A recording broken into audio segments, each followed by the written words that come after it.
And I'm Guy. And this is your home for everything Alberta independence, broadcasting twice daily, once at 12 noon, once at 5 p.m., Monday through Friday, once on Saturday at 5 p.m., and we have interviews dispersed throughout the week. Today, we canceled our afternoon show because Nat had a guest appearance on WDW Pro, but we will be showing the press conference that goes live at 6:45. So it's going to go right from our regular show and right into whatever Danielle Smith has to say. Hopefully, it's the question we're all expecting at this point. But first of all, thank you so much for joining us today. Please don't forget to subscribe. It really does help us out. We try to read all the comments, but if you really want your comment read, and especially today because it is a pretty packed show, you can always send a super chat. We pause the whole show for those. Otherwise, at the end of each segment, we read all your comments. We also try to get to 100 likes per stream, so hit that like button if you haven't done it yet. And again, we will be going a little bit longer to cover the Danielle Smith press conference, the Schrodinger's referendum conference. We'll see what gets said there. And yes, every other Thursday, I do have an appearance on WW Pro. They talk all about entertainment, and that's where we were this morning. And I will say we're almost to get 3,000 subscribers. So if you're not subscribed, please hit that subscribe button. It really will help. We're a small channel. We notice every single subscriber. Exactly. Well, let's get into some comments, and then we're going to get into the breaking news. And the breaking news section is just massive today. Yeah. Everything is indicating it's going to be that question because of the statements other politicians are putting out. They're absolutely freaking out, including Pierre Poilievre, which was a bit of a shocking statement. Not that shocking for some, but when I give my opinion on it, I think it's going to clear the air. How can he expect us not to go for independence? He made promises that he wasn't able to deliver on, and now we say we're going to get it ourselves. And he says, no, I'm the only one that can give it to you. I'm going to campaign against you. Absolutely ridiculous. Mm-hmm. So starting with Todd. Todd says, hey, Nat and Guy, can you two please check into a fellow by the name of Grant Abraham and get him on the show for an interview ASAP, please? He would make a great independence leader. Pretty please, guys? Question mark. I took a screenshot of the name, so I have the name put aside now. I'm going to look into him, and I gave a quick overlook on him, but I only had 2 minutes. But we'll reach out to him and try to give him an interview. Yes. And Glenn Gunn says, Todd, I don't know that name, and says, look him up. He's definitely the man. Mitch has been chatting with him lately. Todd says he has the same last name as my favorite mountain in Alberta and one of my favorite biblical characters as well. LOL, gotta be the man. Glenn Gunn says, United part of Canada in BC. Okay. Glenn Gunn says, hi, Nat and Guy, big speech in a couple of hours. Yes, and we will be here to cover it. And as soon as the stream goes live, we're going to keep an eye on it because they usually have the Waitscreen. And then as soon as they come on, that's going to be the coverage going forward on the episode. Usually the episodes last about an hour and a half to 2 hours. Today's episode will definitely be longer than that because of the press conference. Justin GB says, I missed you on WDW Pro. I was there. We talked all about the failure that is going to be The Mandalorian and Grogu. Unfortunately, they just don't learn over there at Disney with their Star Wars property or their Marvel property or any of their other properties. We also talked a little bit about the parks, the Muppets, etc. So go watch it on replay if you were wondering what I do over there. Well, I think Disney's trying to put on the skin suit, saying they're changing their behaviors. They're definitely not, especially if you look at the inner workings behind the scenes. William Robel says, howdy, Nat. Howdy, dude. Guy. Hello, and thank you for being here. Maybe we should call it Nat and the Dude. Not in the gut. Miss Alto says, get blue flags up on your house, guys. Symbolism matters. The psychological effect of seeing blue on every third house would be bigger than you think. The psychological effect of this question just coming into reality is going to be absolutely massive, especially for the younger minds, the minds that have already been broken by the federal government, that don't believe in politics and don't believe that change is possible. A question like this that has this kind of paradigm shift is going to get, I believe, a lot of support from the youth and what was young men and Pierre Poilievre's supporters. He kind of set that group up for us very well in independence, and we definitely not only need to appeal to him, but as soon as that question makes the ballot, I think it's going to naturally appeal to that audience. True. Sorry, I'm just trying to finish something for the post to go live on X about this show that we're doing now. Also, we are releasing Nadine Wellwood's interview later tonight. I forgot to say that up at the top. It'll come out at 8:30 p.m. So if you can't get enough of your Alberta independence fix, go watch it because it is very interesting. The trailer just went up on X. Maybe we'll play it in a little bit here as well. But it was a delightful conversation. She's a lovely lady and very smart too. Well, and she was one of the most intelligent people that we did interview. It was very impressive. I'm looking forward to interviewing her again at some point. Yes, would love that too. Sorry, I'm just trying to manage everything here. Come on. William Robel says, so it's at 6:45 p.m. Alberta time, so 7:45 p.m. my time. Yes. Yeah. Mountain time. About an hour and 40 minutes away, and we're going to go directly into that coverage. We're going to be pretty silent as Danielle speaks throughout the thing, and then we'll give our thoughts and opinions just for a few minutes afterwards. 86 says, I hope we get the question we want. And the question we want would be a yes, where we get to say yes to the question, but... No, that's not necessarily it. I'm going to show a different strategy going forward that I think Danielle Smith may have. It's going to be in the breaking news section. It's kind of like how the Brexit question was conducted. And I think that's the most interesting way. And it takes out a lot of the loopholes and hurdles that may be in Danielle Smith's way right now, trying to reword the question, because Mark Carney specifically said he's going to use the Clarity Act as a weapon against Alberta independence. We also have that clip. Cool.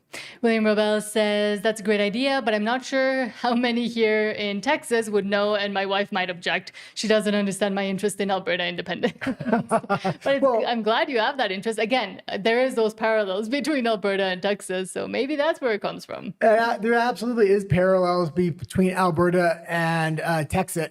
That being said, it's a paradigm shifting thing. Right now, we have the Conservative leader of Canada, who is Pierre Poilievre, and he has a lot of the same first principles as Alberta independence. He was unable to deliver that in the last election. What Alberta independence is saying now is we don't need a politician to deliver on promises. The people are going to take it for itself and make it a reality in a faster timeline, and we're going to go further than a political politician ever could. And now that politician is saying what to us? They say, no, you can't make the change yourself. You have to rely on me. And if you don't wait for me to win an election so I can deliver on this, I'm going to campaign against you and try to demonize you. And it's absolutely ridiculous. It just shows the hypocrisy of even what I considered a good politician. Todd says, AC/DC Thunderstruck rocks my world. I'm a fan of classic rock as well. William Robel says, so close to 3,000 subs. Yes, we're almost there. So again, if you're new here or haven't subscribed yet, now is the perfect opportunity to do so. Maisel Toad says, if you can lump data leakers in with the separatists, I can definitely lump the NDP in with the communists. And they're well lumped in there too. Absolutely. Thomas Muse says, good afternoon, Freedom Peoples. I took a snapshot of the Unacceptable Fringes shirt for independence that's been shared nonstop, but the haters are losing it totally. Yeah, and we have a statement that he put out today. I actually like the statement, and I'm going to go maybe a step further and explain a little bit why I do agree with that statement. Oh, hold on. Primor's 007. I think did I skip a question? Because you said read my question, but I don't see a question that you said. Well, that's okay. We can go into the breaking news for now and go back to the comments after. Okay. There's a lot of breaking news today. I know, but there's a lot of comments today. Let's go to breaking news, and then I'll try to find the other comment from Primor's 007. Well, and again, if you do want to guarantee your comment to be read, because I'm expecting a lot of comments today, you can super chat. We do stop the show for that and read it immediately and do react to it. Okay, let's go into breaking news. Extra, extra, read all about it. Extra, extra, read all about it. And starting with, of course, from Rise of Alberta, quote, Mark Carney has now made it obvious Ottawa will use the Clarity Act as a gatekeeping tool against Alberta independence. Quebec responded to the Clarity Act with Bill 99, a law asserting Quebec's right to self-determination, defending the authority of its National Assembly, and recognizing that a referendum is decided by a majority of valid votes cast. Alberta needs its own Bill 99. the future of Alberta should be decided by Albertans, not by the House of Commons. And we had shown this clip before, but as soon as this was announced, I went looking for this clip. I was glad I was able to find it again. This is the next reaction once this is put on the ballot. He's going to try to go after the credibility of the clarity of the question. That's why it's very important what Danielle Smith announces today. I hope she phrases it much like the Brexit question was phrased. And we're going to go into how that question was phrased in a little bit, because if she takes any other path, there's a possibility it could be challenged in court. The best possible way to word the question was the APP question, but if she uses that wording, it can be challenged now because that question was actually stopped already. Separatists say they have more than 300,000 signatures to potentially trigger a referendum vote. What will you do to stop that referendum from winning? Well, there's a couple of things. One is again, keeping with the discussion today, there's the rule of law, there's the Clarity Act, which has been opined upon by the Supreme Court. Not at the same time when Madame Arbour was sitting on the Supreme Court, but has been the judgment passed there, and any referenda in any part of Canada need to be consistent with that. As you know as well, there's a judicial challenge separately but relatedly by Indigenous nations in Alberta regarding the question. So those processes have to be. And pause it there. And again, this was before. And the fact that he was able to put the first hurdle with the Indigenous, that didn't work out for him. He's already laying out the game plan for the next step, and that is to use the Clarity Act against the way Danielle Smith is going to word this question. But if you bring it into, so I'm observing that because of the solemnity of the moment that we're observing today and celebrating today, but if you bring it into my day-to-day responsibilities and those of the government, it's to continue to act as we have from the start, which is in the spirit of cooperative federalism, making the country work, making it work for Albertans, making it work for Indigenous peoples, making it work for all Canadians. Thank you. No, he's making it work for federalists. He's making it work for Ottawa, the Laurentian elites, and the globalists. Alberta is done playing this game. We don't want to have to rely on politicians anymore. We want to take destiny into our own hands and have a vote on this. Danielle Smith has said she's a federalist, but she's willing to allow democracy to go forward even though she disagrees with us. And that's the true sign of a politician. I see her future looking bright, possibly being the Prime Minister of Canada, or at least the opposition leader, taking Pierre Poilievre's spot at some time. He seems to want to take the same line she is. He's not able to credibly do it because he is completely against democracy at this point, saying he's going to campaign against it. Yes, PP has continued to prove himself to not be the leader that I think a lot of people, at least within Alberta, were hoping. But I hope more Conservatives themselves that maybe were big cheerleaders of Pierre Poilievre are realizing what the true intentions are, and that the Uniparty, want it or not, continues to form. Yeah, my vote for replacement for Pierre Poilievre will be Danielle Smith. She's a well-known federalist. She stated she's a federalist, but she's going to let democracy go forward in order to unite the Independence Coalition with the National Conservative Coalition. And there's multiple independence coalitions across the country, whether it's Quebec, Saskatchewan, Alberta, and now it's emerging in BC as well. They're all going to look at Danielle Smith as somebody that really took the side of democracy, even though she disagreed with it. She's the only politician right now in Canada, if she announces this question tonight, which we're all expecting, that will be able to unite both coalitions going forward for any federal election.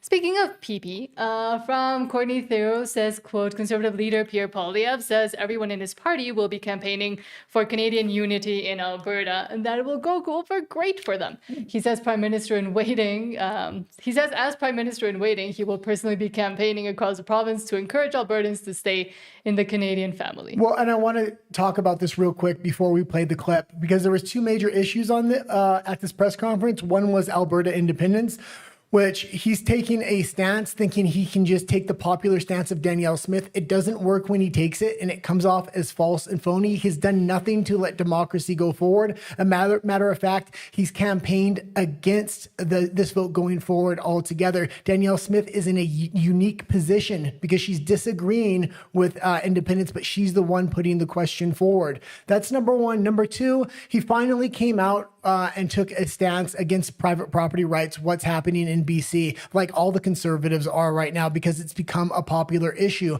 When it wasn't a popular issue and Dallas Brody spoke up against it when she was part of the Conservatives, they kicked her out of the party. And they, because she didn't ask for permission to talk about private property rights and she refused to give land acknowledgements. Now they're trying to steal her platform. And they're trying to put on the skin suit of Dallas Brody. They'll only take these positions once they're safe. People are starting to see through Pierre Poilievre. I've given him more credit than maybe he deserved at a lot of times. Mm-hmm. I haven't.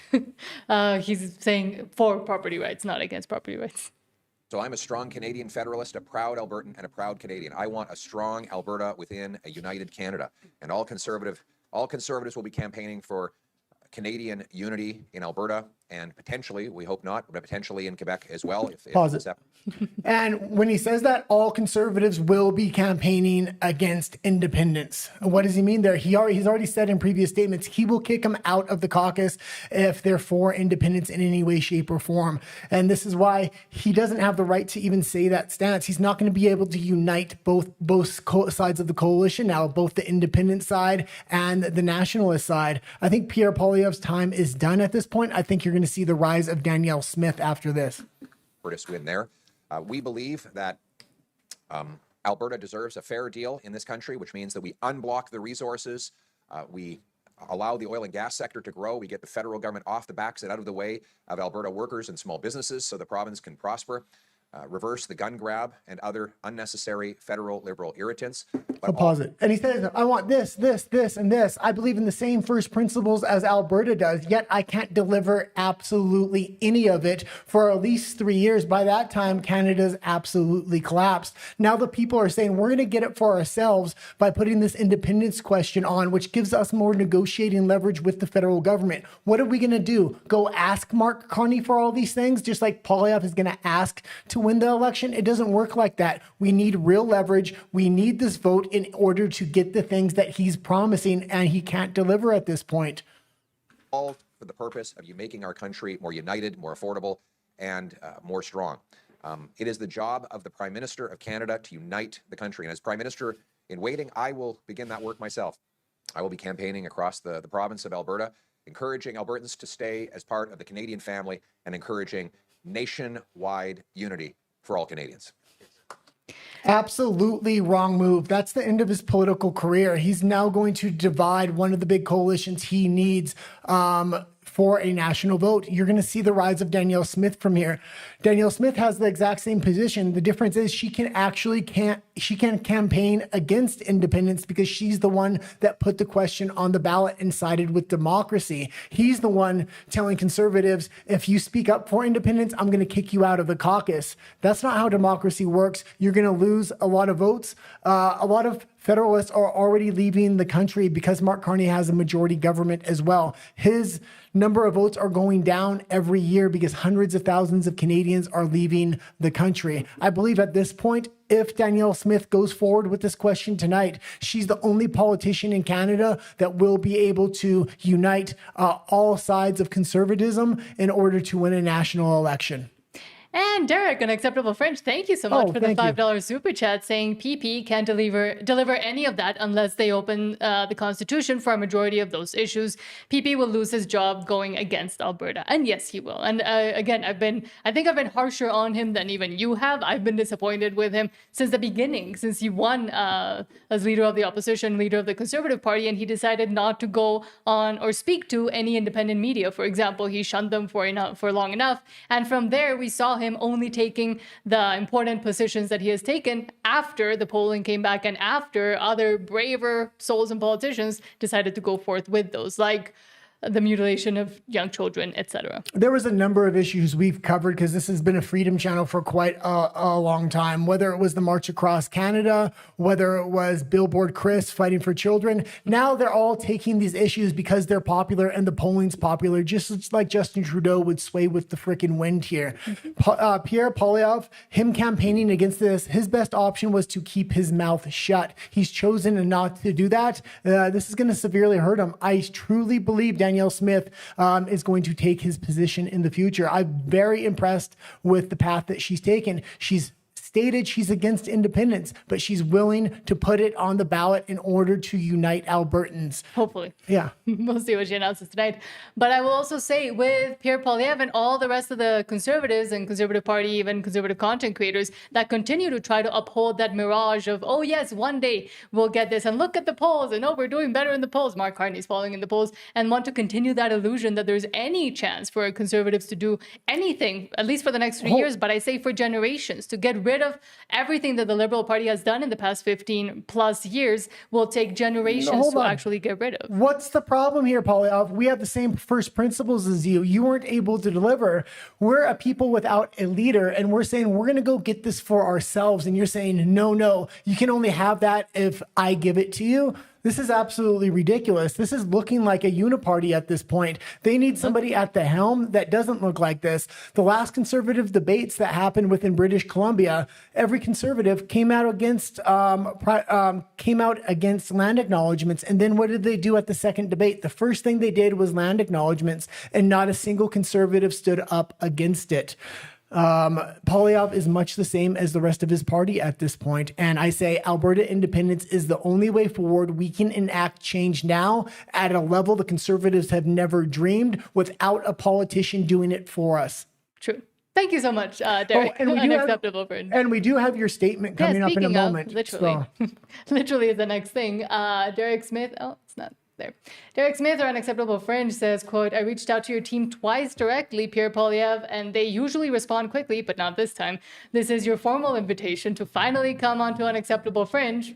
Go and we also get behind that and explain to the thousands of Albertans who watch my channel one single reason for staying in Canada is better than independence. I hope for and look forward to having this sit down with you if you truly care about speaking to the people of this province. Well, and Derek made it clear he's not going to have an I gotcha interview. He just wants them to lay out the reasons why we should stay in Canada, because up to very recently, no politician has done it. The only politician that has done it in a comprehensive manner that made sense was Danielle Smith. Yeah. And Danielle Smith is actually against Alberta independence, but she's siding with democracy. And that's why I welcome her challenge. And I look at her as a fair opponent going forward for Alberta independence. And I think it's going to be a big mistake if Federalists push her away and shun her in a corner like Kenny's doing, like Ninchi's doing, like a lot of other federal politicians are doing, because she knows the issues inside and out, and she knows the best talking points for Federalists.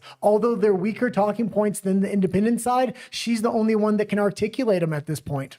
And also, people will only be patient enough. Conservatives can only be patient enough with you continuing to say, oh, one day this will get fixed. Oh, this is the way I would fix it. When it is very clear that with the majority that Carney has and the Liberals have, and with the current destruction at the levels that they have done of Canada itself, but also of the everything from laws to Bill C-22, Bill C-9, etc., that you can't really act upon. Every single suggestion that the Conservatives have done and have tried to get passed gets shut down anyway. So there's only a certain amount of time that will continue, that the people will continue to say, okay, well, let's keep giving him a chance. Let's keep giving him a chance before they get sick and tired of it. Well, the people are done waiting on politicians. We're ready to do it ourselves. And that's what Alberta independence is doing. It's changing the paradigm, not just in Alberta, but I believe globally. The people have the ability to make a change. We don't need Poilievre or a politician at this point. Another thing I want to say, I have earmarked 3 politicians that I think are actual good leaders in Canada, or that I'm looking at going forward outside of Poilievre, and that is going to be the leader of the PQ in Quebec, Danielle Smith, as well as Dallas Brody in British Columbia. So those are the 3 politicians I have a little bit of confidence that are actually national Canadian politicians at this point. Not Max? Oh, Maxime Bernier is good, but he's not a politician right now because he doesn't have a seat. True. Moving on. From Derek, Hildebrand says, quote, UCP cabinet swearing-in ceremony just opened with a land acknowledgement. Shut it down now and start over. They should know better. Yes, they should. And this is absolutely ridiculous as well. Still. It's still happening. And why does this happen? I mean, whether it's the conservative convention, land acknowledgements, the conservative debates, we're all against it. Yet we're going to do a land acknowledgement, not just this time, but even after the politicians all say they're against it, they do it the very next debate. And now they're doing it even in Alberta. Things need to change. Politicians obviously can't change it. Mm-hmm. So it's up to the people. And that's what Alberta independence is about. It's different than the independence movement in Quebec. We don't have a leader. This is a decentralized movement of people coming together, having conversations in coffee shops with one another within their community, saying it's time for a change. Otherwise, we're going to go down with the ship because Mark Carney is at the helm right now. Mm-hmm. And lastly, from Jason Levine, that says, quote, "From what I understand, this is what appears to have happened yesterday. UCP proposed a motion on presenting Lukaszyk's petition to the Premier to be included on the October 19th referendum. Knowing that they have the votes to pass the motion, UCP had the press release ready. Some prematurely released the press release. NDP got word it was out there. NDP used it as a stalling tactic. NDP refused to allow the committee to continue past 4 p.m. The committee adjourned without a vote on the motion on Lukaszyk's petition. If this is correct, the motion will pass at the next available moment, and the committee will recommend the Premier advances Lukaszyk's petition to the referendum. For months now, the Premier has been saying Lukaszyk's petition is legal, it's a yes-no question on secession, and there will be a referendum on October 19th. Politically, she cannot ignore that 700,000 people signed one of two petitions that both asked for a referendum. She has the power to create a question herself, but instead she will advance a citizen-led one. Section 16 of the Citizens Initiative Act allows the government to alter the question to be clear and unambiguous. It is my opinion that this is what's about to happen. Lukaszyk's petition will advance, the government will clarify the question, and there will be a vote on October 19th. And I put this in here for a reason because we are going to go right into the press conference at 6:45, and she may not have the exact statement that we want because she crossed all the T's, but there were a couple I's left undotted. So we'll have to see what she says. But if she doesn't say exactly what we're hoping to hear from her, this may be why, and she may have to wait just a little bit longer. But I'm still expecting she may come out with exactly what we want to hear tonight. It's going to be very interesting what is announced. And since yesterday, we've also seen the mainstream media run with this as well, as they've done with every single little scandal that they try to, and most successfully, at least for the lemmings that watch them, turn into a giant mountain, because Global Edmonton here says chaos descended upon a bipartisan Alberta Legislature committee meeting Wednesday afternoon when the UCP issued a news release declaring the outcome of a referendum question vote that had not yet happened. And they've run with this almost wall-to-wall coverage, at least within Alberta, from the mainstream media. And yeah, absolutely. I kind of want to go back to this. I think the Poilievre news is the biggest news of the day. I said they were going to tap him on the shoulder and say, you have to put Canada first at some point. My best advice for Poilievre is to stay out of this one if you want to continue to be leader. You're holding on by a thread at this point. You're no longer going to be the leader after this if you come into Alberta and campaign against independence. Keep your mouth shut. Stay in the corner. Be a good boy. Otherwise, you're going to see the rise of Danielle Smith, and she's going to take your place. It's the stupidest tactic I think he could have actually done. But thank you so much, Independent Alberta, for the $10 Rumble rant saying, let's go, Alberta. Yes, and let's go as fast as possible. Let's go. Hold on. Now we'll get into some of your comments, and then we'll head into Alberta. Stay free, Alberta. Stay free, Alberta. Alberta, yeah. Stay free. Sorry, I always say it wrong. Promors 007, I'll get back to your question that I hadn't seen, and then I saw you, and then I saw it. Hold on. What? Yeah. Promors 007 says, Hola, Nat Guy. Hola, thank you for being here. Says, read my comment. I will. Says, question for Guy. How did you land a woman like Nat? What's the story? Oh, she wasn't always this kind of woman. That's the story. She used to be a crazy leftist that I wouldn't touch with a 10-foot pole. Thank you. I used to be non-political. Used to be. And then one day she walked into my bar and she was a lot different. She started getting red pilled, and then she red pilled me. Mm-hmm. Very interesting, her backstory, I guess. But essentially, I mean, she used to have a freaking nose ring for all things. I did, and then half of my hair was shaved. But then around 2016, 2017. I started to look at different opinions and decided that the side that I was supporting was completely insane, and I didn't want to continue to be on that side because they were crazy. Because I was hearing all the all the back talk from the back in the back rooms. They were planning what next and their actual opinions and what they actually wanted to achieve and accomplish. And I was like, this is not what I actually want. These people are crazy. And now she's an absolutely amazing woman, and I'm the luckiest man in the world to have her. So Oh, thank you. The smidge moment when he's nice to me. I was going to say something, but it also, again, if you are looking for actual advice, we did used to talk a lot. Even when I was a crazy leftist, I used to walk by his bar a lot because it was on my way home. And I would stop and talk to him, and we kind of talked for a long time before anything really happened. yeah, but I thought you were crazy, and I never wanted to date you at that point. But we had that open. You were just the only person before. that came by my bar. At some point, might wanna there was do a a bit- massive change that happened with you, and then I started really looking at you, and I was non-political. And then you started chasing me, and I was like, no, I don't want anything. And then eventually we kind of both met in the middle. But I was, if you want to tell the truth. oh yeah, let's keep going here. Thomas Muse says, good afternoon, Freedom Peoples. I took a snapshot of the unacceptable. Oh, I read that one. Hold on. Then let's go into these ones. Justin GP says, I'm commenting from forever ceded land known as Alberta. And start saying, you betcha. Well, Justin GP, we did message the Western Standard. They got back to us. Yes. We'll send you that email on their response. It took them a while to respond to us, but yeah, we'll send you that email. We just haven't had time recently. Billy Janot says, what do you expect the premier to announce? Well, we hope she'll announce something, but expect. We're going to get into that in the Alberta Stay Free section. What I hope she announces, a clear question that will meet the Clarity Act for October 19th. She knows everybody's watching at the wording of this question, and there's a few ways she can word it in order to meet that standard, because if she tries to throw a monkey wrench in here, we know Mark Carney is going to be all over the Clarity Act. He's already stated that. We just showed the clip. So it's very important how she words this question today. Justin GP says, what the heck, Nat? You can't do 10 things at once. No, not when I'm trying to talk and send out an email and publish something and then do this. But I'm here now. I did it all. Kind of. I am woman, hear me war. William Robel says, someone needs to put Thomas Okasik's face on an Alberta blue t-shirt with a message referring to him as the founding father of the Republic of Alberta. Yeah, For his question. Not quite yet. We're going to have to wait to after the press conference, but that is a great idea. And people are using AI to do that already on X, and it's hilarious. Roland Halleck says, who's censoring my speech? I mean, I will say probably YouTube. It does happen. If it happens to you, you can go over to RUMBLE, and there nothing should be censored, at least. Hold on. Where we're talking, it says he's not making a word, he's making it worse. Yes, Pierre Polyev. Yeah. Definitely. Fringe, Derek from Unacceptable Fringe says Pierre will lose his job, and so will CPC MPs if they come to Alberta.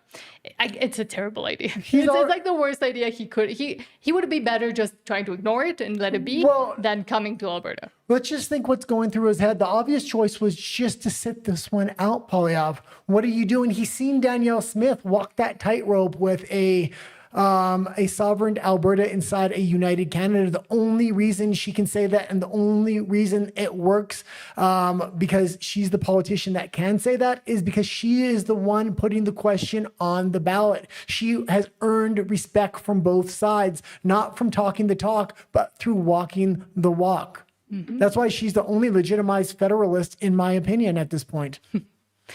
Yes, and Todd says, sell out Pierre. He sold out a long time ago, at least in my opinion. Hold on, where were we? And again, he only gets behind protecting children when it's very, very popular in the polls and it's a safe subject. We were volunteering with Billboard Chris, and he refused to get behind it. Now that he has got behind it, Billboard Chris is just, oh yeah, come help me. Absolutely ridiculous. He should be aligning with Dallas Brody, who had that position from the beginning, a principle first stance, not coming around when it's popular. Mm-hmm. William Robel says that statement is now set for his exit. He could have those MLAs walk from the party. Mm-hmm. And hold on.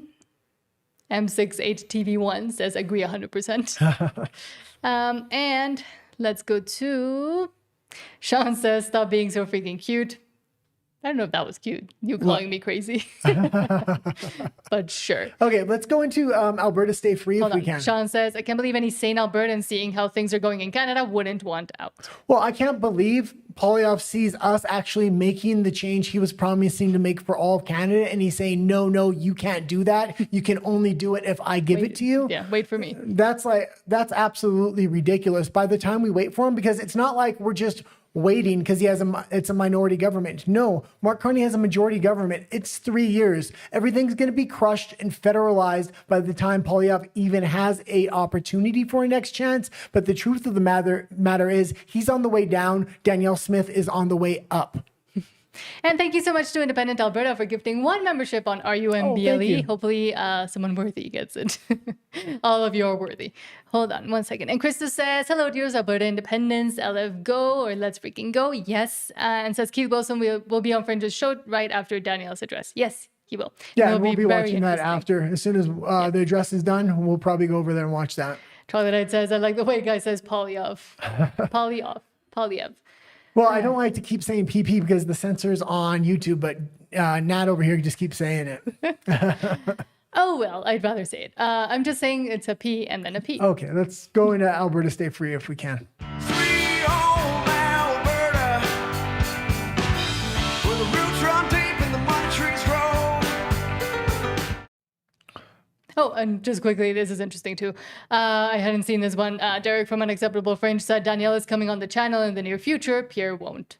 Exactly. I mean, she's a federalist. She stated she's a federalist, but she doesn't shy away from independence channels. She knows what's Somebody else convenient for her. recommended that we should reach out to her as well. I said, there's no way, because I've called her out when she muddied the water, even though she clarified it.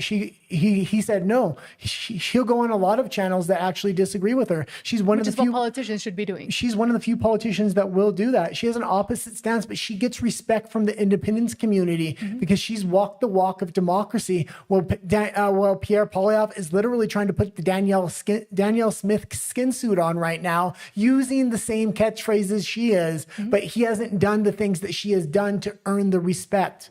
True. Okay. And this first article or post is the most important, I think, going forward into tonight's press conference. Alberta T says, quote, Alberta can vote using the Brexit format. Be hard to argue it isn't effective. Yeah, and let's just take a look at this for a second, because I think this is the best possible way. It definitely would meet the clarity standard, and it makes it very obvious when you go onto this ballot what you're clicking here. True.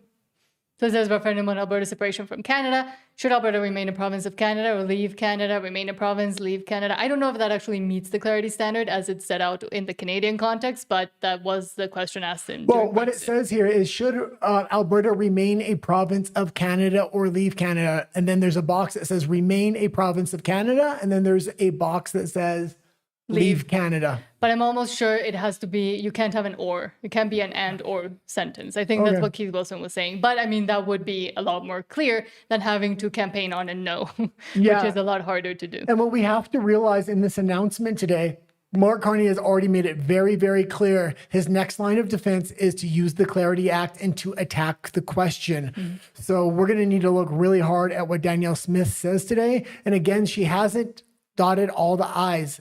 They cut the meeting short yesterday, so she may have a somewhat of a delay, but saying it looks like this is where we're going to go, and she may announce it on Saturday. We'll see what happens. True. And there are a lot of meetings coming up as well for the UCP and other organizations as well. So it'll be interesting to see what happens in the coming days. The UCP is now going to have a super majority with all the memberships and activity they have within the UCP. Danielle Smith is looking like the next opposition leader, possibly the future Prime Minister of Canada. But I was thinking of ways to campaign on a no, and I have ideas. So if we do have to campaign on a no instead of a yes to leave Canada or no to not stay in Canada, I do have ideas about how to campaign on a no. I'll try to write them down somewhere and give them to somebody. No, let's talk about this for a moment, because you were showing me this yeah. earlier and I was shocked. There was a move. I can probably explain it a bit better. Try to do it concisely because sometimes you get bogged down. During Pinochet's regime in Chile, hopefully YouTube doesn't get mad at me for this, he posed kind of a referendum question if he should stay in power or not. And he was going to let people decide. And of course, people didn't believe that he was going to do that. But essentially, the question was, do you want him to remain yes, or do you want him to go? And you would have to go no. So the way they did it, the way the no side did it, the ones that wanted to oust him and get him out of power, was they ran a no campaign for the referendum. And there's a whole movie about it. It's in Spanish, but it's called No. It's made by Pablo Larraín, and it has Gael García Bernal in it. It's very interesting. I'm going to make the guy watch it. Again, ideologically, I think it's very different, but in the way that they used marketing to campaign for a no and everything they did, I still have people that remember the little jingle from back then that I know. So it was very, very effective, and there is ways to do it. Again, campaigning on a no seems harder, but it might not be as hard as we think. Yeah, this is why Lukasik wanted to have this question posed, if it is going to be posed, in a no fashion. And the most successful no campaign ever ran was in Chile. So we should learn from that. There was movies made about it. If you ask anybody that's ever lived in Chile or lived through that, they still remember the jingles and the little songs and catchphrases they made from it. That's how effective it was. We're going to watch the movie because I've never seen it. I did do a little research today, and it's going to be very interesting. We need to use history in order to effectively campaign for a no if we end up being in that situation after today. And again, ideologically, it is a bit of quite a different circumstance than what's happening in Alberta, but it was an interesting campaign and an interesting way that they did it. So again, if you're interested, the movie is called No. It's by Pablo Larraín, Larrian. I will write it down in the comments. Maybe if you have some spare time this week, and you can watch it. Again, it's in Spanish. It's not that old. It's from 2013. And there's a famous actor in it that even I recognized. So it's He was not in like Star Wars. Yeah. Let's go into the next post if we can, though. Rise of Alberta says, quote, a referendum is won before the question is ever asked. It is won in conversations at kitchen tables between neighbors. Start those conversations now. And I think these conversations should have been happening since the beginning, I would say, but ramping them up now and doing it in a way where it becomes constructive instead of destructive. Well, and leave this on the screen. And they have already started, Nat. And that's why we have the big advantage. We have the head start because we've been having these conversations.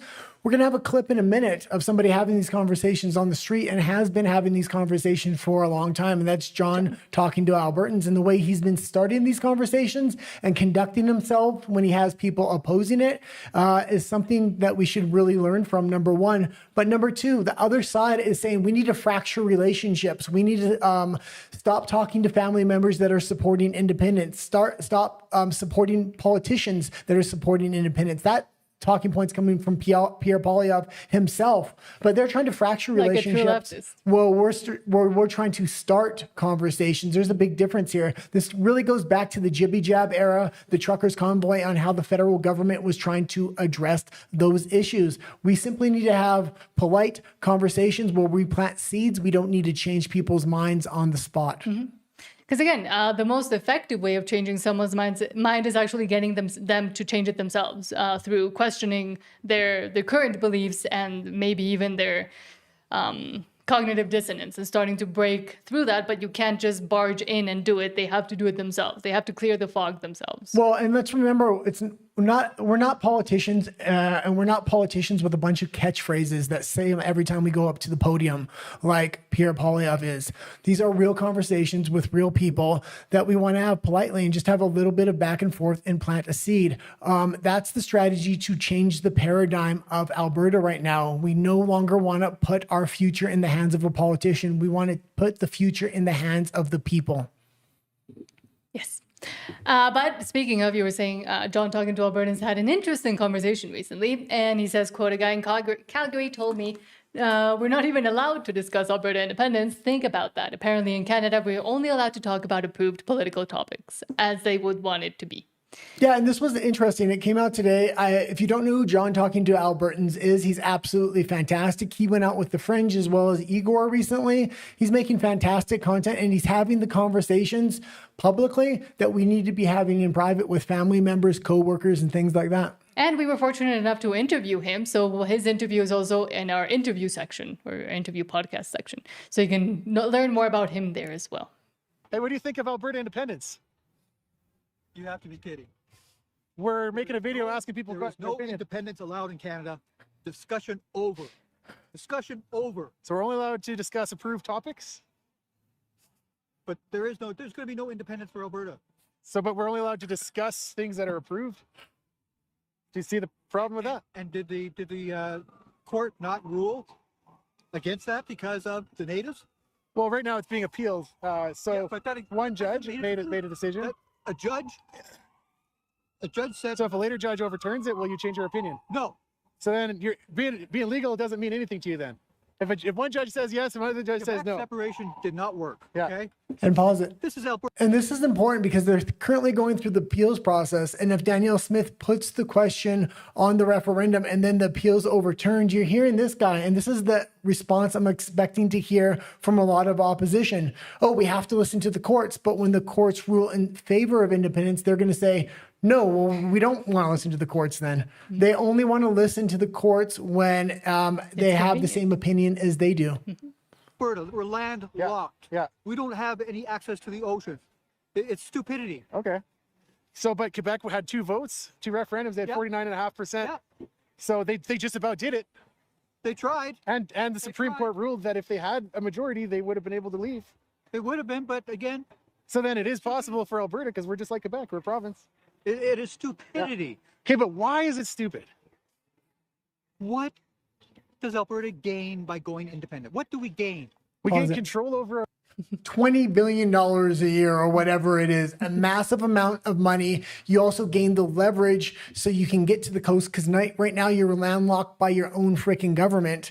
Also, you can have open trade relations with the country to your south, which is the U.S. Currently, it's almost 80% of trade you do with them, but you can set the regulations you want then, meaning you can have tariff-free trade. And both sides have already stated that's what they want going forward. Our resources, over we already have immigration, control over over our our lives. resources. For God's sakes, Peter Lougheed flew out to Ottawa to sign the NEC, and then he came back home Okay. and whined and cried about it. Okay. Oh no. Mexican internet. Such a great leader. Why did he go and sign that deal in the first place? Well, Peter Lougheed was before my time. I apologize. I'm not a See? historian. I am. Yeah. You're a historian? I'm 61. Yeah. Okay. Okay. Well, you asked me what we gain, and I think we gain more control over our resources, We already control have over our control over politics. our resources. Yeah. We already have control. Danielle Smith went and signed that whole deal and all that other jazz. We have to agree to a carbon tax in order to build a pipeline. Is that Well, is that we control do. over our resources? We Yeah. do. Yeah. Yeah. She agreed to a carbon tax and to machines that are going to suck carbon out of the air and pump it into the ground. We have to build all of that in order to build a pipeline. Guess what? Yeah. There's solar and there's wind energy. Yeah. Get used to them. Okay. Okay. Well, one more thing for the camera. Yeah. We I'll have give you no one more control thing. over natural resources when it comes to the factor of when we want to export them. Once we get independence, we now have the leverage, especially when we want to try to access the BC coast. We're going to have a lot more leverage in order to do that because we're kind of going to be a bit of a barrier for British Columbia accessing the rest of Canada. And I think a deal can be worked out there civilly, but only once we get our independence. And I think trade relations with the U.S. will only go to benefit Alberta once we're independent, so we don't have to have these unreasonable tariffs placed on the U.S. And once we have that leverage, Yeah. and we're able to apply that leverage appropriately, not under the dictates of the federal government. But those are the polite kind of conversations that we want to have. He was somebody that opposed it. John did it politely. He politely had a little back and forth. There was no yelling match. That was perfect. That's what we want to do, is plant the seeds. But now we also see someone maybe regretting, I think, almost everything he's done up to now, and that is Lukasik, saying to Danielle Smith, now we know you decided to give separatists a referendum, probably using your question, and you already pre-recorded your tomorrow's TV announcement before the legislature. Committee even had a chance to vote on the Forever Canadian petition. The 500,000 Albertans don't matter. Oh, that number grew now. Used to be 400,000. Well, it's the same with the number of people that were gathering his actual petition. Now he's claiming it was 10,000. That was never the case before. Because this was just a theater where the UCP caucus wanted somehow for me to endorse their desire to have a referendum on tearing Canada apart. And they asked me to present to them. And while I was presenting to them sincerely, not only on my behalf, but on behalf of the nearly 500,000 Albertans who signed that petition, they were already putting out a press release of what the outcome of this meeting will be when I haven't even had a chance to finish my presentation. So that tells you how little value was put into And my pause it for a presentation. quick second. Yeah, the press release was released a little bit early, but we already know the mechanisms. He's the one that put almost 500,000 people's signature on a petition for a referendum vote. Yes, that was to stay in Canada, but the other side had 300,000 on their petition. This is a mandate for democracy, and this is how you unify both sides, whether we vote for independence and that's the way we go, or they're able to vote it down and we're forced to stay in Canada. Either way, that's how you unify people through democracy. He wants to absolutely divide Alberta in half. Into the nearly 500,000 Albertans, because no matter what I would have said in this meeting, it wouldn't have mattered. They already have a press release drafted and released. The fact is that they should know their own piece of legislation. They drafted the Citizens Initiative Act, and the act clearly says that the proponent doesn't get to choose which way government deals with that petition. That's why this committee supposedly existed. It's up to the government to decide whether they want to have a referendum. And I have a quick update. The press conference is supposed to start at 6:35, so we're going to go to that coverage. There will be a wait screen, I'm guessing, for about 10 minutes, but we'll sit there on the wait screen until it comes on and give some commentary. And then we'll play the entire press conference and give a few minutes of coverage afterwards. A lot of people may want to go to the Fringe afterwards because he's going to have Keith Wilson on a little while after the press conference ends. Continuing. Them or not. They don't need my permission. But as we saw in this committee, they really were trying hard to get me to answer their question and give them as if it was a permission to have a referendum. As it turns out, it didn't matter what I said. They already had a press release congratulating themselves on the fact that they want to vote and will have a referendum anyhow. Well, he should be happy. He had more signatures than we had, according to him, as well as what they're saying is we're down in the polls. We have 20 to 30%, according to him, every time he talks.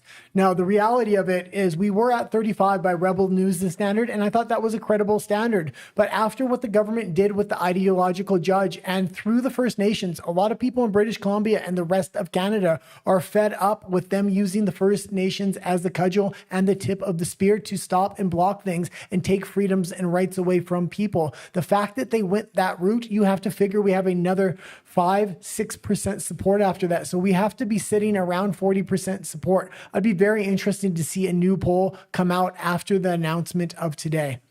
True. But again, we saw him trying to do it there to run with the notion that this is such a big thing and all this, and this is one other mechanism they're going to try to use to stop this or to try to go against it, because they're running out of true, real arguments of why Alberta should stay in Canada. They don't have any. This is democracy, what Danielle Smith is letting happen. And it's impressive that she's allowing it to happen because she's a stated federalist. And we know she's a stated federalist and why she truly is, because when she makes the arguments for federalization, nobody does it better than her. I disagree with her, and I have other arguments I would counter her with. But everybody else that's tried to make the argument, whether it's Jason Kenney, Ninchie, or Mark Carney, or even Pierre Poilievre, has failed at their job and can't make a cohesive argument. Danielle Smith has done that. She's really thought about it. I think if she takes a vote on October 19th, she's going to vote to stay in Canada. That being said, I can respect that position because she's the one that's actually putting it on the ballot and allowing people to unify through democracy. Mm-hmm. And again, this was yesterday when it came out early, or they preemptively came out.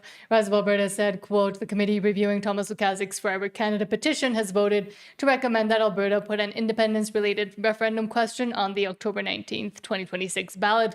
Cabinet will now decide whether it proceeds and what the final wording will be." Yeah, and the point of this was, they voted on a bunch of things, but there were a couple questions they weren't able to get to. That's why when the press conference takes shape today, it's going to be very interesting what she does say. There's a potential she'll have to wait a couple days for the next committee meeting for the last couple I's to be dotted before she can make a full announcement on the question. She very well may today, just saying, going to indicate the direction she's going to go after the next committee meeting.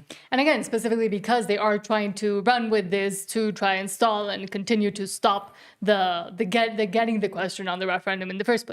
Well, and because Mark Carney has made it clear he's going to go after the clarity of the question and the validity of the question, she very well may want to wait one more committee meeting to take a final vote on the couple questions that they did miss.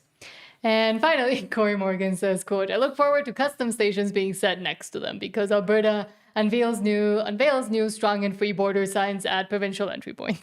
Yeah, absolutely. And we're going to need strong borders when we get an independent Alberta, especially when Canada starts to collapse economically. People are going to look to absolutely flee Canada. And it's very hard to get immigration into the United States. So Canadians are going to look to flood into Alberta. And this could change your voting demographic. It could turn Alberta very liberal very quickly. We need to be careful and we need to have strong borders. And we've seen it before, again, with in the States, for example. They ruin the blue states and then they go running to the red states and turn them blue, and then they go running to the next red state, and so on and so forth. So Alberta, don't let that happen, because we already know that they do that. So. Well, there's another big factor here, and this is private property is disappearing in Canada through these UNDRIP laws and things like that. People are going to be looking to sell their homes, go to Alberta, buy a home where private property rights will be enshrined in the Constitution and protected, I believe. They're not going to want to take a risk on the Canadian government not protecting their private property rights. Oh, we have a... Yes, thank you so much to Jess and GP for the $13.99 super chat, saying super chat from Todd, Sean, Trog, Silver, Derek, French, Berta, Don, Roland, William, Campbell's Cat, Roger, Gunner, Stephen Jensen, Austin, and Rumble Peeps, Mrs. Fringe, KP for you, Independent Alberta or Independence for Alberta, Christy, Rusty, Tal, and anyone I missed. Thank you so much, Jess and GP, and thank you on their behalf as well for that.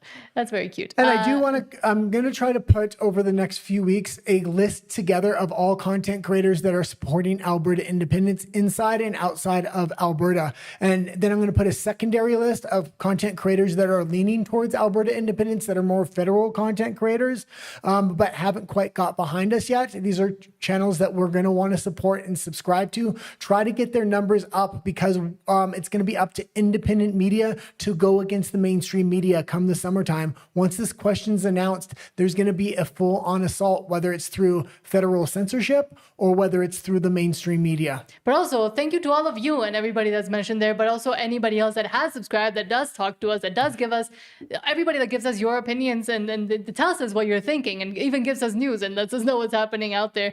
Also, thank you so much for being here and also sharing your thoughts, because I think that is one of the most important things. Well, and I think we're one of the few channels that's not quite big enough yet. Well, we can read most of the comments, if not all of the comments, every show. So it's really a grassroots movement where you suggest things and ideas, and then we start to pitch them on our show over the next few episodes. And sometimes that makes its way up throughout the content creation space and the leadership space.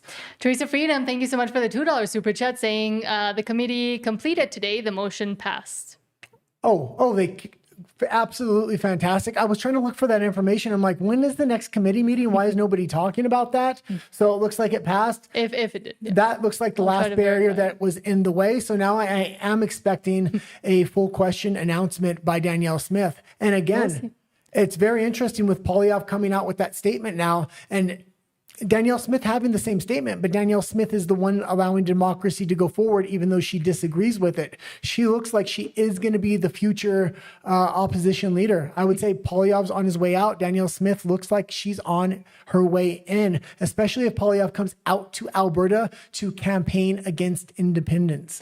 Because when Danielle Smith campaigns against independence, she also says, well, Albertans do have grievances and we do need to let democracy go forward. Ultimately, she's using it to get more leverage over the federal government for negotiations as well, even though she is a federalist. She's walked a masterful line for a federal politician, one that Pierre Poilievre has absolutely failed on to this point. But do you think she'd want to stay within Canada when Alberta becomes independent? Well, that's going to be the big question. Would she want to be leader of Canada, or would she take a run at the first president of Alberta? It would be very interesting. And right now she would be in an okay position because she's the one that posed the question on the October 19th referendum. But there's a second point of interest here, whereas if the referendum is successful and we do gain our independence, Danielle Smith is the figure that goes into negotiations with the federal government. If she's able to negotiate a really good deal on Alberta's behalf, I think that would put her in a prime position to run for the first president of Alberta. The only person I could see legitimately beating her if she did those two things, put the question on there and negotiate the separation from Canada in a positive way, is Keith Wilson. And thank you so much to Real Fringe, that's the name, for the Real Fringe, for gifting one subscription to Nan and the Guy on RUMBLE. Thank you. Thank you so much. If that is the Fringe, or whoever the Real Fringe is, might be. I'm assuming that's Derek Smith from the Unacceptable Fringe. Who knows? We'll see. Going back into your comments, and then we'll go into Alberta politics. Justin GP says, you do all the work, so you all deserve kudos and thanks. You did all the work.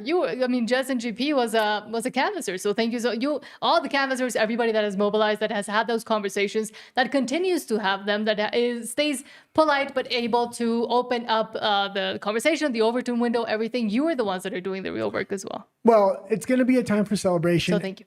It's going to be a time for celebration if that question is posed today. And thank yous, and getting to this point was good, but we got a long road ahead of us. Yes. This is when the federal government's going to get serious. This is when censorship is now going to get serious. The mainstream media is going to get serious. All the opponents that didn't think we could get to this point are going to really start pulling out the big guns here, and we have to be ready for that. Mm-hmm.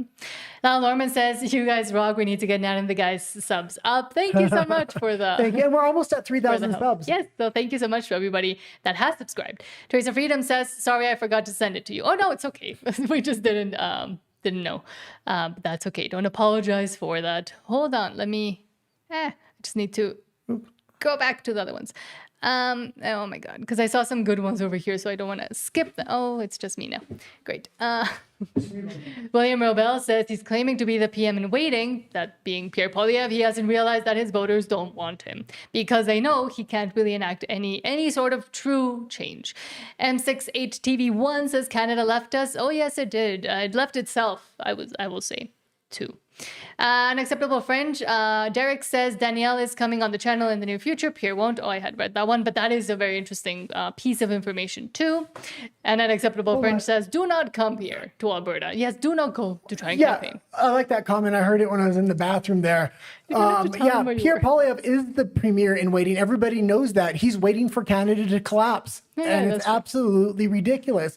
When the people want to do it themselves because he couldn't deliver on the promises that he made, which are a lot of the same first principles that Alberta independence has. A lot of our first principles are a little bit further. We're not willing to compromise like Poilievre is on a lot of issues. But when the people say, we're going to do it ourselves, again, he says, no, I'm the only one that can give you freedom or give you these things. It's an illusion. He's never going to give Canadians that because at this point, he looks like controlled opposition. And when he comes to Alberta to campaign against us, that's going to be obvious at that point, not just for Albertans, but for all national Canadians. And I think that's when we see the rise of Danielle Smith to a national platform.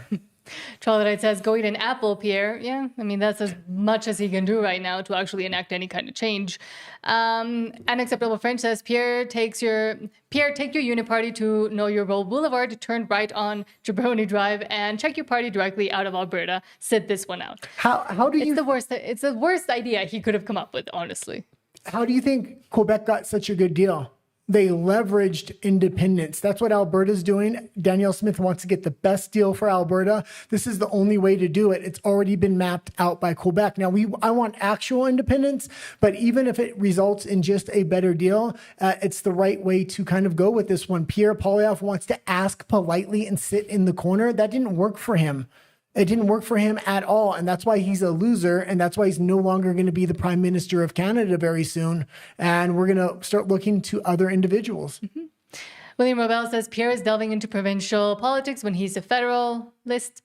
And Unacceptable Fringer Derek says Daniel welcomes criticism, and that's how all politicians should be. Send me an email, and I'll put you guys in touch with Daniel's people. Thank you so much for that helping out. Yeah, and Danielle, I'm sure she's pretty busy right now as well. Danielle Smith has really impressed me at every turn. And I have to say, I've been hard on her. And Derek has been hard on her as well. But when she does right things, we call the right things out. When she does wrong things, we call it out, and she kind of listens. And you see that. And she makes moves, and she keeps a coalition together. She now is going to have a super majority with the UCP inside of Alberta. She's drawn out a roadmap to unite Federalists and Independents into one party. It's very impressive what she's been able to do. And she's been able to do that by stating she's an open Federalist and having the best arguments, but allowing democracy to go forward. My hat's off to her if she does announce that question tonight.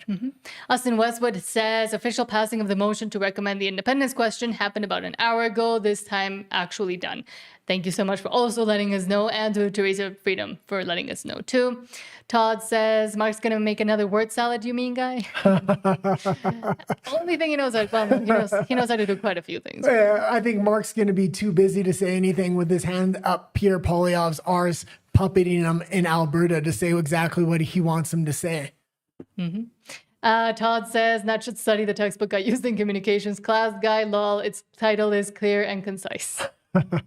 I'm from Mexico. This is how we talk. Chocolate says, Pinochet is saying, do you want to stay or do you want to take a free helicopter ride? William Rebel says, thank you for bringing up Pinochet, Nat. Now I have the song Mi General playing in my head. Sorry. Well, and again, I'll bring it up again. There was a movie based on what happened in Chile where they had to run a no campaign in order to win that vote. And it was one of the most successful no campaigns ever ran. I haven't watched the movie. I researched it because Nat told me about it. We're going to watch it very soon. And I'm going to take notes on a lot of the ideas that they used to run a very, very successful no campaign. Lyle Norman says, here's to an extra long weekend. The kid is graduating. Congratulations to the kid. Oh, congratulations. And then got the word we will get our vote. I will still caveat and say, until she says it, I'm still on the maybe. Loving every minute of it. Hope all is well in Mexico. It's going. Well, it's not going as good as it is in Alberta today. The sun looks like it's going to be shining after this press conference. At least that's what I'm hoping. Meanwhile, here our governor in Mexico City decided to paint everything in a horrible shade of purple, ignoring anything that has to do with safety measurements or safety measures within streets. And they're not even fixing things. They're just painting over everything. You're just going right into something. Someone asked about Mexico. Okay, let's go into Alberta personalities. I need to get that last one off the screen. So I'll just use this one from Lyle Norman saying we will also be able to have the best roads again, infrastructure, coal plants for cheap energy. See, it has to do with what I was saying too. Absolutely. And you need to realize we need to have complete manufacturing from minerals coming out of the ground, oil coming out of the ground, the complete manufacturing line until finished product. Alberta hasn't been able to do that before because the federal government has favored the East Coast, Ottawa, and Quebec, where all the manufacturing is. We need from a mineral to finished product, and we can now build that once we have our independence. The biggest limitation of Alberta is going to be the number of citizens we have because there's going to be that much investment going into it. And real quick, 86 says, I always tell my liberal friends that if you want to get rid of Danielle Smith, the fastest way is to vote for independence. That's a good talking point as well, so use it. Okay, let's go into Alberta. Speaking of, let's go into Alberta politics. He doesn't discuss federal politics. He only concerns himself with Alberta's independence.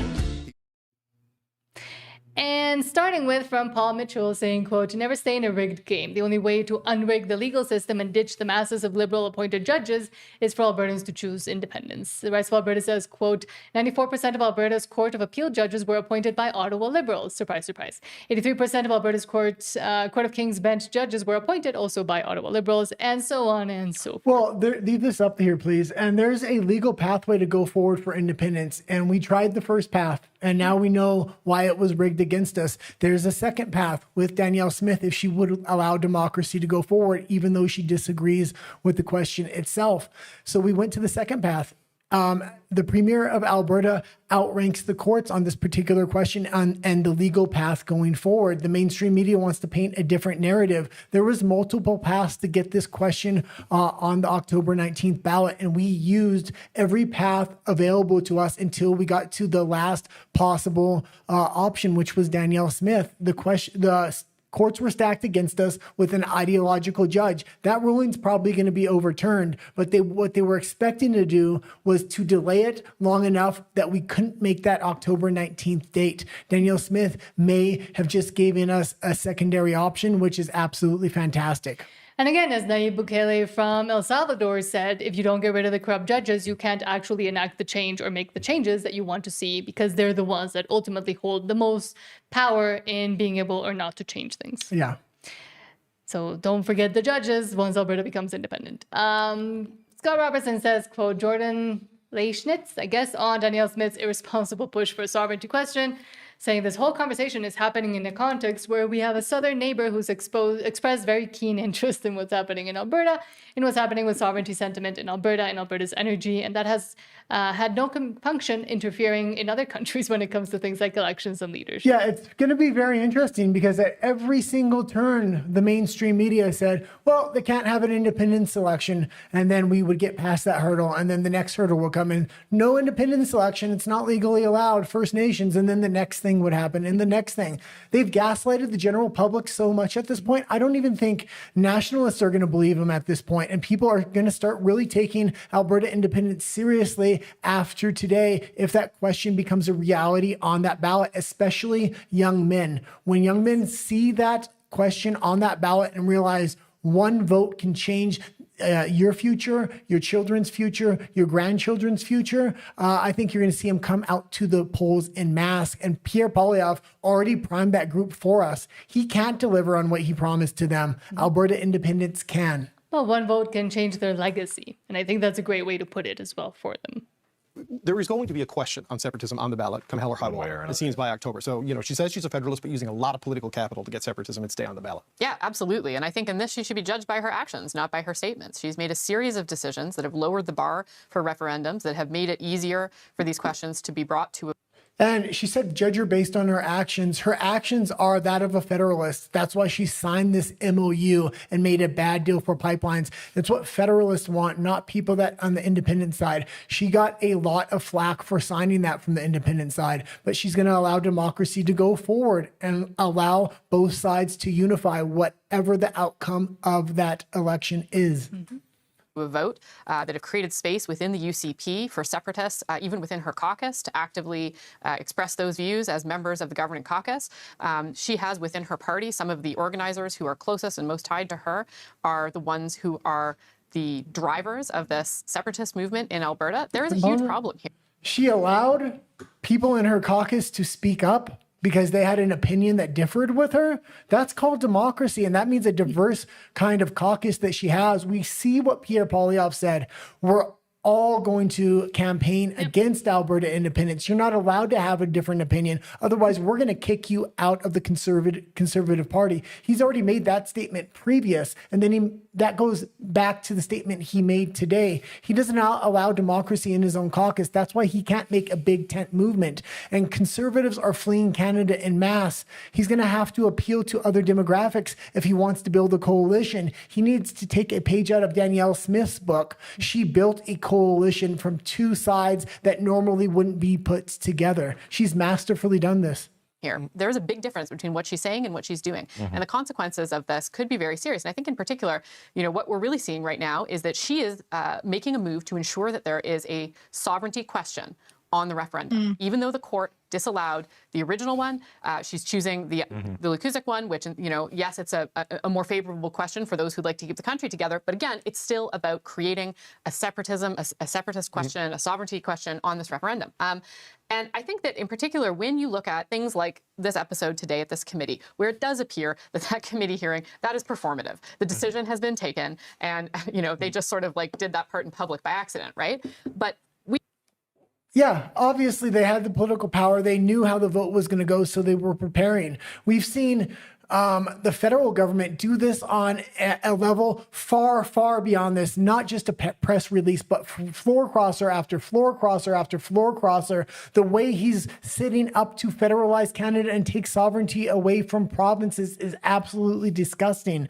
Now's the time to get independence while you still can. If they want to call Danielle Smith out for making a simple mistake yesterday, I'm going to call Mark Carney out 10 times over for the way he's consolidated power under a Liberal government in a federal Canada. We have to consider that this whole conversation is happening in a context where we have a southern neighbor who's expressed very keen interest in what's happening in Alberta, in what's happening with sovereigntist sentiment in Alberta's energy, and that has had no compunction interfering in other countries when it comes to things like elections and leadership. So that is absolutely... Sorry, I keep pausing it here, but yeah, they've expressed a little bit of interest what's going on in Alberta, but I've seen a much bigger interest stated by the United States day after day, week after week of what the hell is Canada doing? We don't no longer want a military alliance with you. Why are you backing China? Why are you turning your back on Western values? From J.D. Vance to Trump to multiple people in the cabinet have called Mark Carney out on the direction he is driving Canada. They've made one or two statements about Alberta and possible future relationships with Alberta, but what they've said about Canada, that relationship is currently being destroyed by Mark Carney. The U.S. wants to save it. I don't think it's possible at this point, especially because Mark Carney wants to make a hard turn towards communism. A thing of concern when you start to see things like this occur. It puts into question, I think, along with things like the voters list data breach, really put into question the integrity of the whole process. Yeah, and the Deputy Chief Electoral Officer told us thousands of more people may have accessed that information than originally thought. They don't know what to do. And again, of course, you had to finish and end with always unoriginal TDS, Trump derangement syndrome, that they continue to have, and the disdain that they have for the U.S., the biggest trading partner, and the biggest mistake they've done thus far in managing Canada. They hate democracy when it works against them. That's all you can say from that. Danielle Smith allowing democracy to go forward when Mark Carney wouldn't allow that to happen. What a shame. Oh. I don't want to win a majority government through an election. No, I want to make backroom deals for floor crossers. And every time he did it, it was more than okay with each and every one of those individuals on that panel. And again, the press conference starts at 6:35, so we'll bring it up on screen. I'm guessing there's going to be about a 10-minute wait screen before they go into it, but we're going to keep checking it. We'll keep the press conference up as we go into it. Yes. Jason Levine says, quote, $500 billion could have been used in Alberta to better the lives of 5 million Albertans. To put that into perspective, that's 100,000 for every man, woman, and child in Alberta. Rise of Alberta says, quote, $500 billion gone in a decade, not because Alberta failed, but because Ottawa made Alberta uninvestable. Alberta independence removes Ottawa from the equation permanently. And again, I like Danielle Smith, but she made a lot of bad deals when it came to submitting to the federal government's rules and regulations and retroactively accepting a lot of the carbon taxes, not just on the new pipeline, but it now applies to a lot of the old pipelines and the oil that's already coming out of the ground. The only way to undo those deals is to vote for independence, so all that money stays in the hands of Albertans. Now, with tens of billions, hundreds of billions of dollars staying in Alberta, that gives us a lot of money to make a deal with British Columbia. We also have a lot of other leverage over British Columbia to get access to the coastline. And Canada's not going to have billions of dollars to offer British Columbia in order not to give us access. And again, we do have a partner to the south that's more than willing to play ball. It's always been a good partner. 80% of our trade is done with the U.S. They're excessive industrial carbon taxes. The new oil and gas emissions cap are designed to keep our world-class oil and gas reserves in the ground. And net zero mandates on everything from electricity to vehicles are causing the cost of living to increase, business costs to soar, and are even endangering the stability of our power grid in the dead of winter. And the effects on Alberta's economy have been staggering. In just the last 10 years alone, more than $500 billion, that's $500 billion in global investment capital destined for our resource sector has disappeared. It walked away from Alberta and Canada, instead headed off to Texas, Asia, and the Middle East, to places that welcome resource development and jobs. That cost Alberta and Canada quite literally hundreds of billions in GDP, corporate taxes, and resource royalties for healthcare, education, and public infrastructure. It cost hundreds of thousands of jobs and thousands of healthy and growing businesses. It was national self-harm on a level never seen. And no province was hurt more than ours. And those costs keep building every single day. But we're not just losing investment, we're losing trust. And there's only one deal left to be made, and that's the deal for the independence of Alberta at this point. Those deals that were made are going to hinder us long into the future. The amount of immigration they're going to bring in to work those jobs, because all those regulations are going to depress wages. When it hits the bottom line of the company, it hits the bottom line of the worker. And the only people willing to work those jobs with all the new regulations coming on are going to be immigrants. Carney's going to bring them in, ship them to Alberta. We're never going to have the critical mass of voters to vote for independence and take control of our future if we don't do it now. And I would say to the rest of conservatives across Canada, you've already lost critical mass, and the system is rigged against you to win a national election through Pierre Poilievre. Move to Alberta, vote for independence. It's the only way to enact change, and enact change on a level and on a timeline that's actually acceptable and that can be done. Alberta is offering change through the people, not through the politicians. And I would even say, even again, if a conservative government got in federally, if Pierre Poilievre or somebody else got in, it would take generations to actually start seeing the changes that I think a lot of conservatives think will happen almost overnight as soon as the conservatives get in. Well, change happens overnight with Alberta independence, period. And we don't have to ask Pierre Poilievre for permission. We're the ones going to give the permission. The people are the ones that are doing this from the grassroots up. I'm sure anybody that watches the media constantly sees, well, they have no leader. They have no shot. Yeah, if we had a leader, we would have a politician. We don't. What we have is the people versus the federal government and the politicians in Ottawa. But we still see the NDP continue to grasp at straws. Alberta NDP says, quote, UCP ministers Nate Horner and Matt Jones say there shouldn't be a separatist referendum called by the Premier. Will Danielle Smith remove them from cabinet for speaking against it? Didn't they remove themselves? They resigned. Yeah, they removed themselves. I've ran against separatist candidates in the 2 elections I partook in. So no, I don't think that she should do that, but I'll let her comment. The United Conservative Party is not a separatist party, so we should be pushing for a strong Alberta within United Canada. I've ran against separatist And candidates. again, I'm going to say this, and this is the problem with the federal conservatives. You have one way of thinking, and it's only conservatives allowed that think this way. If you think outside of this, like Dallas Brody did, where she said she's not going to acknowledge private property rights are important and she's not going to do land acknowledgements, they kicked her out of the Conservative Party. Now, a year or two later, they're going to adopt her platform and her policies because they're popular now. Donald Trump was able to make a big tent movement in the United States with libertarians, with neocons, with normal conservatives, with disenfranchised liberals. There's a lot of strains of thought within MAGA in the United States. The Conservative Party of Canada is too narrow-minded, and they've shut the Overton window too far in order for them to win a national election at this point. But now we'll go quickly into your comments. And sorry, one more thing. Danielle Smith has opened that up. If you want to support independence in the caucus, you can support independence. We've just seen 2 there that didn't support independence. There's a lot of different ways of thinking inside of the UCP, and that's why she's able to build a super majority inside Alberta. I'm back. But now we'll go into your comments and then into Alberta's Canada. Alberta's Canada.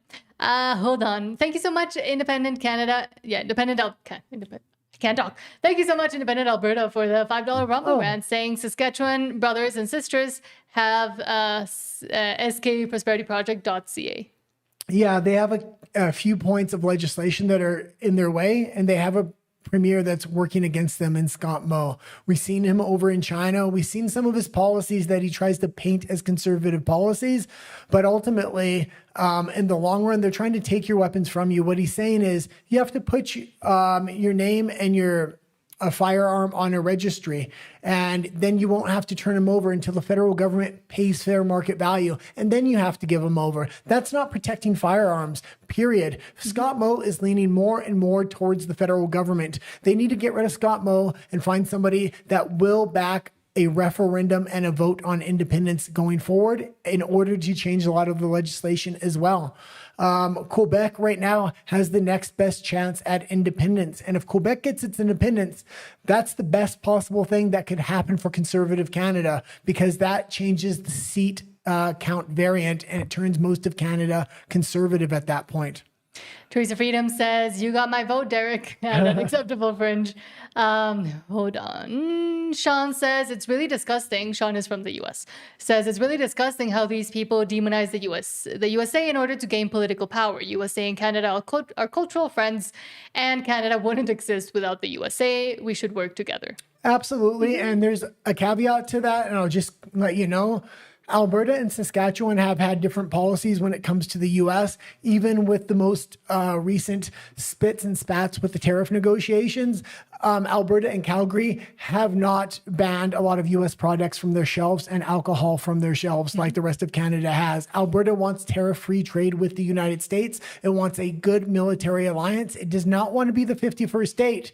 But, and the only reason it doesn't is not because it doesn't respect America. It likes America a lot, but it can be very bipolar in nature. Every 4 or 8 years, you might have to be ruled over by a Biden or a Gavin Newsom. A lot of Americans don't know, but Alberta has voted 93 years straight for a conservative government. Having that kind of voting record going forward, you can make a long-term plan for your country without another party kind of coming in and undermining what you did the few years before. Michael Drader says, get 36 likes to go for 5 gifted memberships. Hit that like button. And again, Michael Drader has this thing going on with all of you. If we get to 100 likes during the stream, he will gift 5 memberships to 5 random lucky winners. So thank you so much to Michael Drader for that, and hit the like button if you haven't already. Thank you so much. Sean says, the Conservatives, I ran out of breath there. The Conservatives outside Alberta especially fear free Alberta will lead to permanent Liberal rule, but they don't understand Canada is done for regardless under its current leadership, and they don't want to face reality. Canada, they think they can still do something. Canada's not only done for, but again, the paradigm of not having a politician, having to beg a politician to make a change for us, and the people making that change, people are going to witness that around the world, and you're going to see people in the EU start to stand up and actually demand things from their politicians. And if their politicians don't give it to them, they're going to take them out of power and make that change for themselves, much like Albertans are doing right now. Albertans are the first doing that in the modern day. Michael Drader says, say yes to likes. My Google Play balance is burning a hole in my credit screen. Thank you, Michael. And Sean says, but wouldn't it, and this, I'm guessing he's posing a question to you, but every single other Albertan says, but wouldn't it be better to be the 51st state than to be under the future envisioned by Carney and a Chinese technocracy? It would being part of the U.S. would be a better option than Carney, but if we're going to go for this whole thing through independence, what we want is our own independent nation. Number one, because we have the wealth and natural resources, but number two, we have the ideology. We have 93 years of conservative rule, meaning we can make a long-term vision for the country. Under the U.S., every 4 or 8 years, you might get a Gavin Newsom, you might get a Biden. You can't properly go forward in the way that I would like. Now, I like what Trump's doing, and I like what a lot of conservatives do. That being said, I would much rather be our own independent state and an ally to the United States. And it would be a place for American conservatives to flee if they ever needed to, because who knows what happens if a Gavin Newsom or somebody in that ideology gets in there. Because he's running for God. Independent Alberta says, quote, sovereign Alberta and Saskatchewan. Thank you so much for the $5 Rumble Rant. Independent Alberta says, a sovereign Alberta and Saskatchewan will start to make the corrupt federal government irrelevant.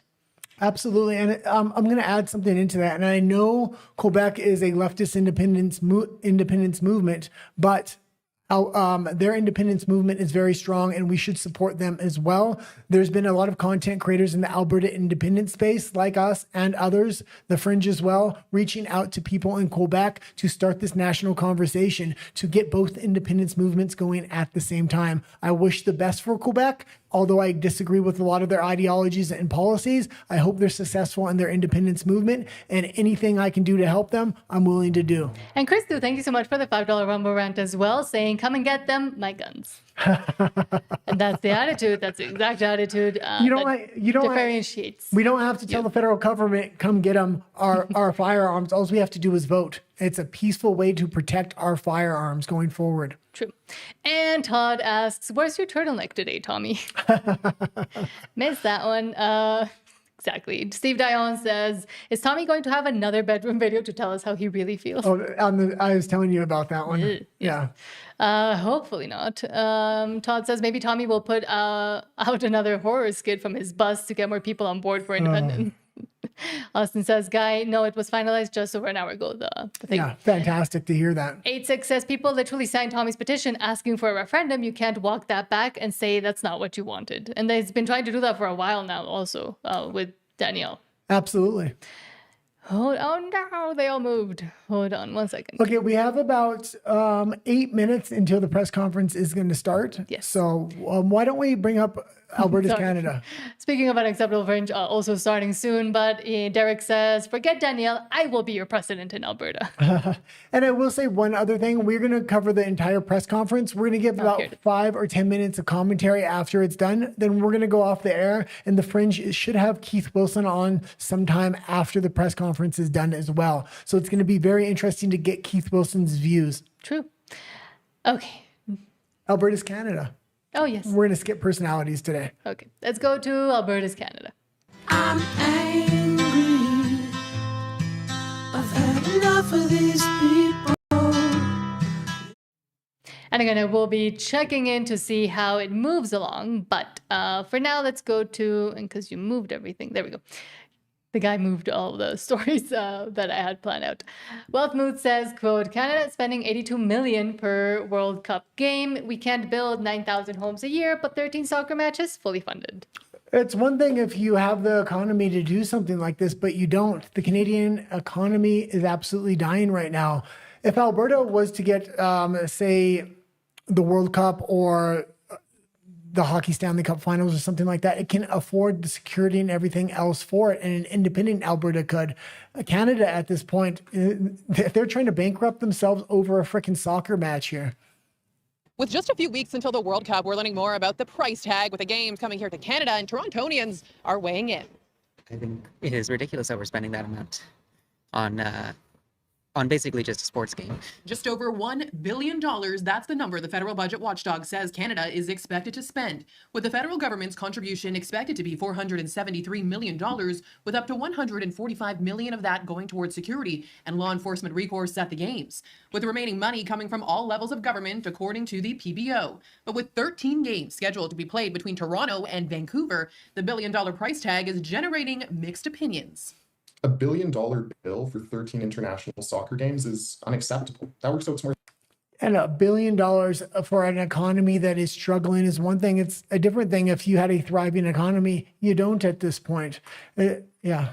Than $82 million for each individual game at a time when everyone is struggling and government's promising it's looking for savings. It shouldn't be spending $1 billion hosting a handful of soccer games. And when it comes to the overall billion-dollar figure, the PBO added that it follows the amount spent by previous host countries. We're going to have billions of viewers who are going to be tuning in to watch the matches. And we've worked with FIFA and all of the broadcast holders to make sure that when people are watching those games in Toronto... You can leave it there. Mexico's not spending $1 billion because they don't have $1 billion to spend on the World Cup, although it's being hosted here as well. Mexico's a mess with the World Cup. I mean, there's heads showing up right next to stadiums. So if you're planning to come, I would think twice about it. And we got about 5 minutes till the press conference starts. But... And I'm keeping my eye on it. Don't worry. Craig Lubimov says, quote, as predicted, Mark Carney will use the MOU with Alberta as a benchmark for cross-country net zero and carbon pricing targets, enshrining it into the Canadian economy as a prerequisite to get anything built. Saying, quote, with British Columbia and all the provinces and territories on changes to the federal carbon pricing benchmark to align those with these new commitments. And we'll do it so fast that we'll get one consistent, predictable approach. And this is why this MOU that Danielle Smith signed was a federalist MOU. It's to get every single provincial province in line with what the carbon tax is going to be. And if Alberta agrees to it, because usually they're the ones that give the most resistance, every other province will get in line. This is the beginning of federalization of natural resources. This is why we need independence. I respect the fact that Danielle Smith is a federalist, as long as she lets democracy go forward. So I understand she signed this MOU because she is a federalist. People that support independence don't want deals like this made. With British Columbia and all the provinces and territories on changes to the federal carbon pricing benchmark to align those with these new commitments. Now,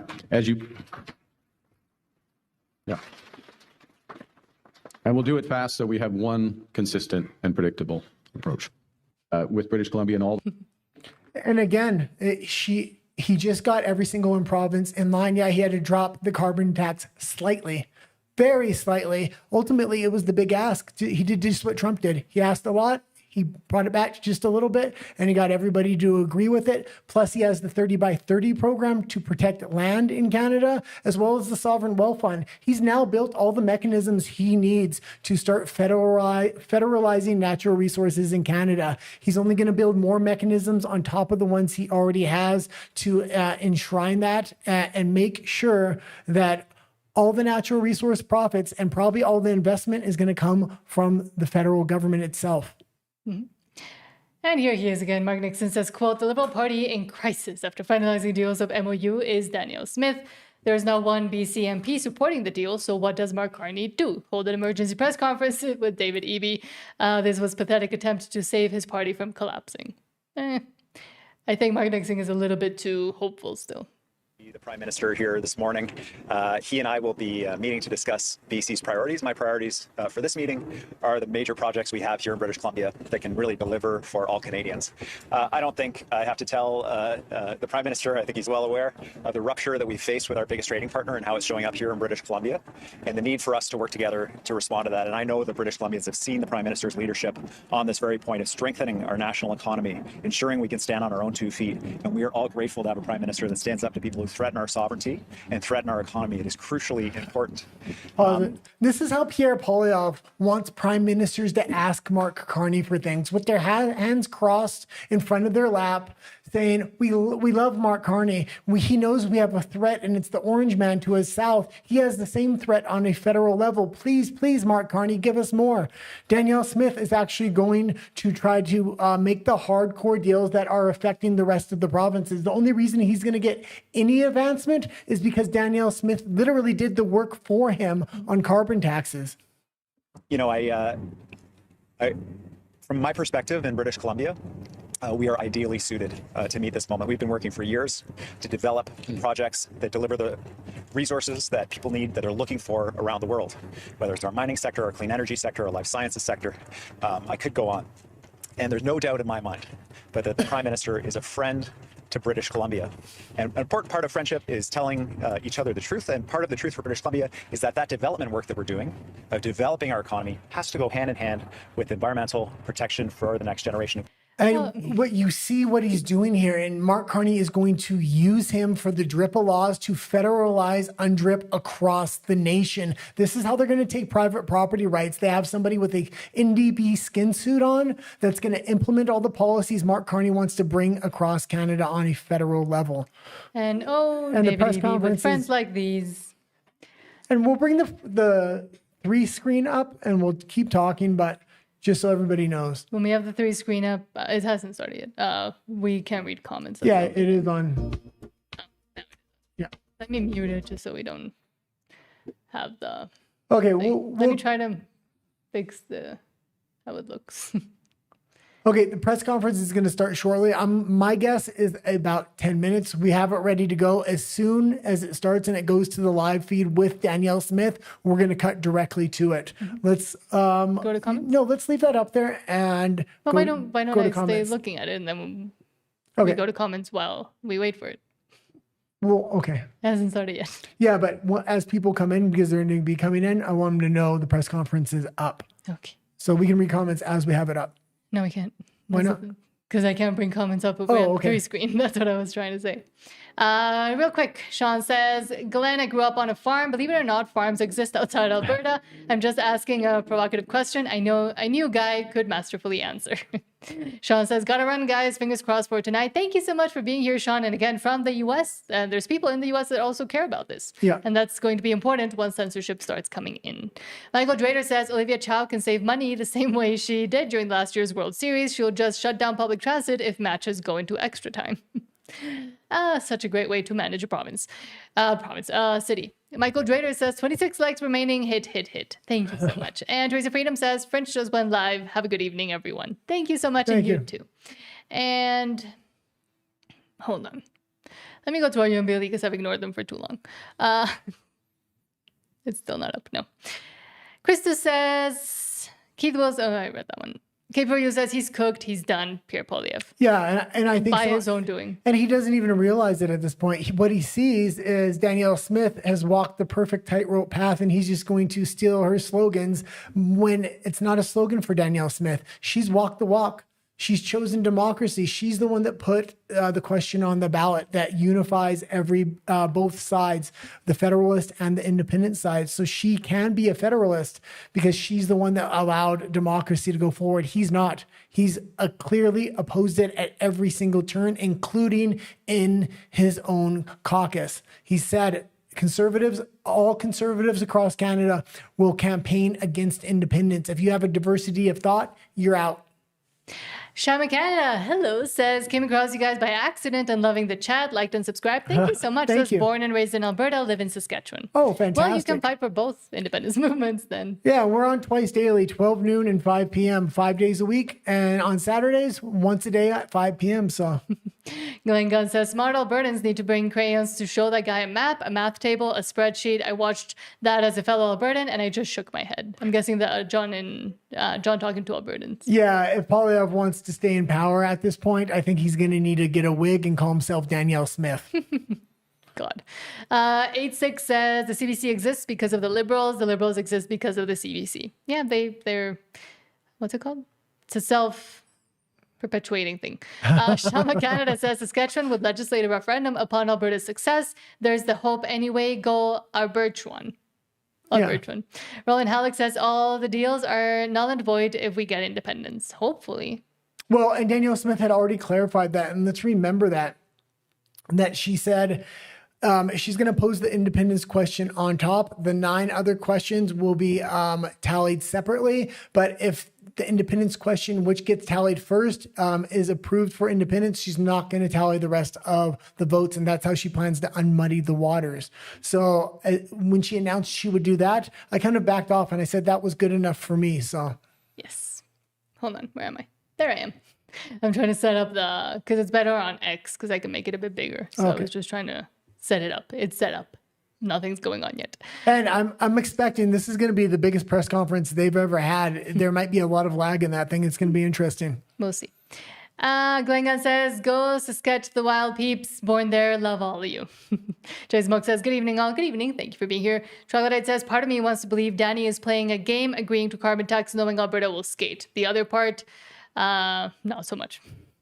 Yeah, I mean, I honestly think, I truly believe that she's a Federalist, but she's also a Libertarian, and I think she respects democracy as well. So she's a lot different than a lot of other conservatives in Canada just by her general nature. She's definitely different than Poilievre. She'll let a diversity of opinions within the UCP, while Poilievre won't allow a set of opinions within conservatism in national Canada. Escape from Canada says Alberta has to have some people in place to take over as soon as independence is announced. Oh, keep going. It's having trouble loading now because of what remember I said it was going to be. Mine is fine. Okay. There's 2,000 people watching. DeBilver says, hi, Nat and Guy and everyone. Hello. Thank you for being here. Troglodyte says, make sure to hit the like, folks. Yes, thank you so much. It really does help. Shama Canada says, Findlay would team up with Brody if she wins the Conservative leadership. I mean, she should team up with Brody, but again, they're the ones that kicked Dallas Brody out in the first place. Yeah, I just don't like a lot of the conservatives in BC. That's where we're originally from before we fled the country. They're all getting on board with all the talking points that Dallas Brody has had for years now. They literally kicked her out of the party because of it.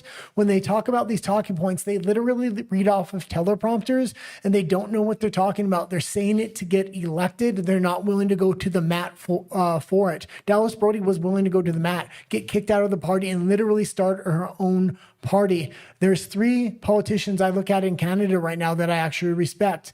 That's Dallas Brody, Danielle Smith, and the leader of the PQ in Quebec. And hopefully the future leader of the PQ in Quebec, assuming they're going to win that next election. Troglodyte says, I'd rather die on my feet than live on my knees. Absolutely. And that was when we asked about the joining the US. Now I have to go to YouTube because, yeah, my stream also froze. So let me go to YouTube to try and find it again. But you talk for a little bit while I do this. Well, we skipped Alberta personalities. Maybe I'll talk a little bit about the stories we had in there. It was the Cowichan ruling. Obviously, Pierre Poilievre's finally getting behind this thing, saying private property rights are a necessity. Every single politician running in BC is now getting behind this. This was something they didn't want to talk about. And the problem is, every single press conference, every single conference these conservatives have, they continue to give land acknowledgements, but they say to the voters, we're going to fight for private property rights, but you're still giving land acknowledgements. Do you not see the hypocrisy in that? Like, it's absolutely crazy. Sorry, I fixed it. They're not on yet. We're on YouTube. Glowing Gun says, I experienced the best of any human being when a ranch came together with neighbors. I literally had to stuff my cowboy boots up in the calves while they branded and nuts got clipped after. Funny. And Trollhead says, I'll pass on the prairie oysters, Glenn. Yes, so will I. No, thank you. And again, we're going to be playing the press conference live starting in just a few minutes. We're waiting them to go to the live feed. If you're trying to watch it on X while you're watching us, it probably won't come up if it's having a lot of trouble loading. We're going to play it through YouTube because it seems to be loading there fine. Fine-ish, because it just stalled again. William Robel says, EB sounded scared and nervous. He always sounds scared and nervous because he knows he's trying to destroy the province. The country, if he could. Yeah. Glenga says, okay. David Eby is one of the primary weapons Mark Carney is going to use to destroy private property rights in Canada. Once the precedents are set in BC, he's going to take them across Canada. And I'm expecting, because he got so much cooperation with Eby with that, there's going to be a lot of other policies. They're going to try to set the precedent in British Columbia and bring it across the nation. Also, Billboard Chris had another one of these skin suit conservatives on that he was interviewing again. And it's like, you need to get behind a real conservative that's non-compromising, that you have the option to do with Dallas Brody and 1BC. She's also trying to recruit candidates that are facing cancellation from the federal government or local governments as well. She looks for real candidates that have backbone, that are willing to stand up, that are not the normal places you would look for politicians, which is good. I'm back. Look, Couture Hello says, I'm feeling a bit excited for pre-Premier Smith's press conference. I hope it turns into a real excitement and enthusiasm for Alberta independence. Same here. Yeah. But again, until it is announced, I'm still wondering. Hold on, where are we? Primors 007 says, getting the audio from the Alberta stream. Yes, I muted it now. Sorry. Thank you for letting us know. Silverfeet says, I think we should pressure Danielle to move the other 9 questions to October 26th. Yeah, I mean, ultimately that would be good. She has made the compromise so far to say here it goes. Let's go to the press conference here. Nope. I have it on X. It's actually going now though. So it should be starting here shortly. Here we go. And mute it for a second. And we're going to play the whole thing. We're going to try not to interrupt it. I understand it's commercials and stuff at the beginning, but here we go. Tonight, I wish to speak with you about the debate we are having in this province on the future of Alberta and Canada. Last week, an Alberta judge released a decision finding that the citizen initiative petition organized by the group Stay Free Alberta on the issue of Alberta separation is unconstitutional because, in the judge's view, there was not adequate consultation done with the First Nations band about the potential effect of the petition on their treaty rights. This ruling fundamentally misinterprets the nature of the duty to consult, which was never meant to prevent citizens from making their voices heard through a democratic process. Now, I want to be clear. I support Alberta remaining in Canada. That is how I would vote on separation in a provincial referendum. It is also the position of my government and my caucus. However, despite my personal support for remaining in Canada, I am deeply troubled by an erroneous court decision that interferes with the democratic rights of hundreds of thousands of Albertans. Albertans who volunteered, prepared petitions, made their case to fellow citizens, and appear to have secured the required amount of signatures necessary under Alberta law to hold a provincial referendum. The fact is that between the Forever Canada petition requesting a referendum on Alberta remaining in Canada and the Stay Free Alberta petition requesting a referendum on leaving Canada, approximately 700,000 Albertans have signed a petition requesting a vote on this issue. And I, as Premier, will not have a legal mistake by a single judge silence the voices of hundreds of thousands of Albertans. That's not the Alberta way. Alberta's future will be decided by Albertans, not the courts. Our government will therefore be appealing the decision to Alberta's Court of Appeal and, if necessary, the Supreme Court of Canada. But this process will take many months and possibly years before being addressed by those higher courts. In the meantime, under our legal system, this troubling court decision is binding law in Alberta until it is successfully appealed. This means that it is unlikely the courts will permit Elections Alberta to hold a binding provincial referendum on separation until this incorrect ruling is overturned or clarified. But there is another way to hear from Albertans while we wait for our legal appeal to be heard. That is why I'm announcing today that I will be requesting our government add an additional question to the October 19th referendum vote announced previously. The additional question will be, should Alberta remain a province of Canada? Or should the government of Alberta commence the legal process required under the Canadian Constitution to hold a binding provincial referendum on whether or not Alberta should separate from Canada? Because this proposed referendum question does not directly trigger separation, but if successful, would ask Alberta's government to commence the legal process necessary to hold a binding referendum on the matter, the recent court ruling would not be applicable, and the referendum question I outlined could proceed. This question will also ensure the 700,000 signatories to both the Forever Canada petition and the Stay Free Alberta petition are respected, and the will of Albertans is heard. Kicking the can down the road only prolongs a very emotional and important debate, and muzzling the voices of hundreds of thousands of Albertans wanting to be heard is unjustifiable in a free and democratic society.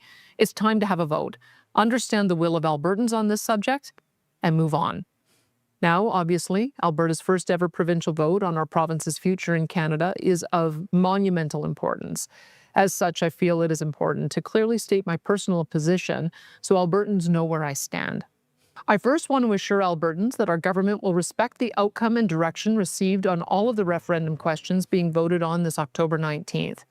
Our government has already launched the website, albertareferendum2026.ca, with a significant amount of background information on the immigration and constitutional questions previously announced, and I hope every Albertan will take the time to explore that website in detail. As to the specific issue of separation, I have repeatedly stated that the position of the UCP caucus and UCP government is to build a strong and sovereign Alberta within a united Canada. I have never deviated from that position, and I will not do so now. I will therefore be voting for Alberta to remain in Canada, while continuing to work each and every day to restore and strengthen provincial rights under the Canadian Constitution. The fact is, Canada was founded on this very principle. Canada is very different from the United States and many other Western democracies. For example, the United States centralizes the majority of power and decision-making in its federal government.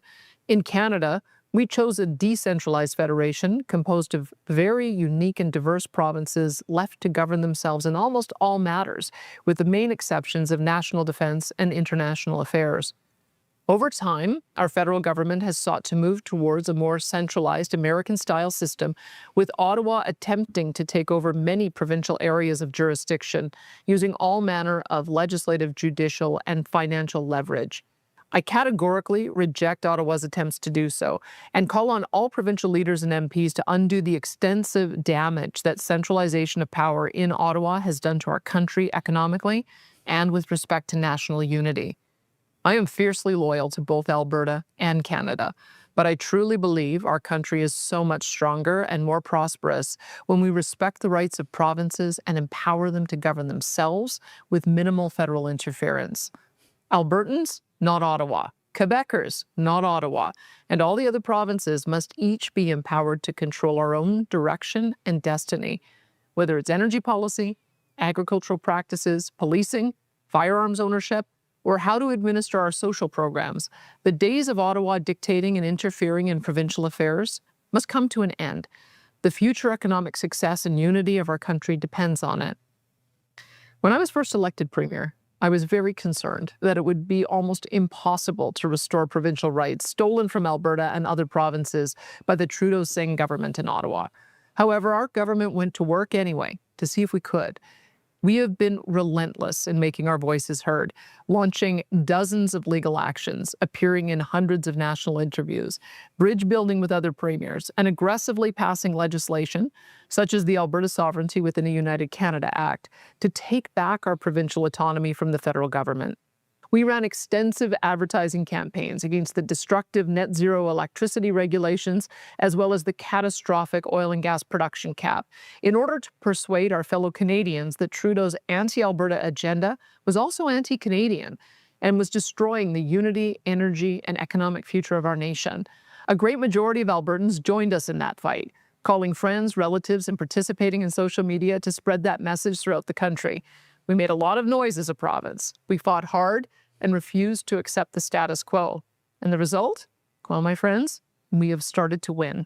Over the course of the last 2 years, the tide of national public opinion on resource development, provincial rights, energy policy, and a host of other issues began to turn. Our Alberta oil sands went from a national target to a national treasure. Pipelines went from impossible to a national imperative. Justin Trudeau's anti-Alberta, anti-energy policies became a national embarrassment, one of several, that ultimately cost him his prime ministership. The Leave It in the Ground NDP, led by Jagmeet Singh, was electorally annihilated. And the federal Liberals, led by their new leader, Prime Minister Mark Carney, adopted most of Alberta's positions on energy and resource development. In fact, the current Prime Minister has worked very constructively with our government to craft an Alberta-Ottawa Energy Agreement, or MOU, as it is often called. This has already attracted tens of billions of dollars in investment for new pipelines, natural gas-run data centers, electricity generation, and so much more. Under that energy agreement with Ottawa, the destructive federal electricity regulations are gone. The economically disastrous oil and gas production cap has been scrapped. New pipelines carrying nearly 1 million barrels of Alberta oil to the United States are proceeding with speed toward construction. And a new 1 million barrel a day pipeline to the BC West Coast is well in progress and on track to have its permitting completed by September of next year. Could and should these reforms and projects move faster? Yes, of course they should. The federal government can and needs to act with even more urgency than it has. Do we in Alberta still have our differences with the federal Liberal government? Obviously. And make no mistake, we will relentlessly challenge them to respect our provincial rights and jurisdiction every time they step over the line. But my fellow Albertans, there can be no doubt that things are a world of difference better for our province than they were under the Trudeau NDP government. Both major federal parties, the federal Conservatives and now the federal Liberals, representing 85% of voters in Canada, are advocating for Alberta to increase our energy production and exports. Only some extremists in the NDP, Bloc Québécois, and Green parties, representing less than 15% of voters in Canada, hold fast to their anti-Alberta, leave-it-in-the-ground rhetoric. This complete turning of Canadian government policy and national public opinion was unthinkable just a few short years ago. No one thought it was possible, except here in Alberta. We turned the tide. We are winning hearts and minds to our cause right across the country, as many of our fellow Canadians are coming to understand that a strong Alberta and strong provinces means a stronger and more prosperous Canada. Now, to those hundreds of thousands of Albertans who are still not convinced or are unsatisfied with the pace of change and believe that separation is the answer, I want you to know that I empathize with you and I understand why you feel that way. You are justifiably frustrated and angry with Ottawa. You are proud and loyal Albertans that have watched our province be taken advantage of repeatedly over past decades, and you want it to stop. So do I, more than anything. Like you, I love this province and our people so much. I am so proud to be Albertan. But I ask you to please consider joining me to vote for Alberta to remain in Canada and not give up on our beautiful country just as we're gaining respect and the tide has turned in our favor. Not when our fellow Canadians, even those that may support different political parties, are nonetheless supporting Alberta's vision for a prosperous, energy-rich nation with strong provinces building a Canada we can be proud of again. In my view, now is not the time to give up hope in our country, not when we have fought so hard for so long and come so far. I believe Canada can still work. I believe it's working better every day, and it can work even better in the future if we keep fighting together for it. Together with our fellow Canadians, we have built a Canada that is loved and respected all over the world, Our men and women have died together fighting for our freedoms and the safety of hundreds of millions around the globe. Canadians were there in Europe, fighting and making the ultimate sacrifice in the Second World War long before we were joined in that effort by our American allies. Together with our allies, we were also instrumental in beating back the forces of communism and terrorism. The world would be a much darker place if not for Canada. We have built marvels of technology together. We are known the world over as a country of innovators, explorers, and entrepreneurs, but also of peacemakers, philanthropists, and contributors to the good of the world. Our federal politicians may stray from our foundational values from time to time, but our fellow Canadians, they are our family, our friends, our blood. We all know our family needs to do some work to get rid of a few bad habits developed over the past decade. But that's what we are in the process of fixing. Now is the time to double down and fight even harder for the prosperity and change we want to see in our country. Because Albertans are at our best when we are hard at work getting things done for each other and our families, solving problems, serving our communities, creating and innovating, building a stronger Alberta and a stronger Canada. And now is our chance to do so, finally with a Chinook wind at our backs instead of a winter blizzard in our face.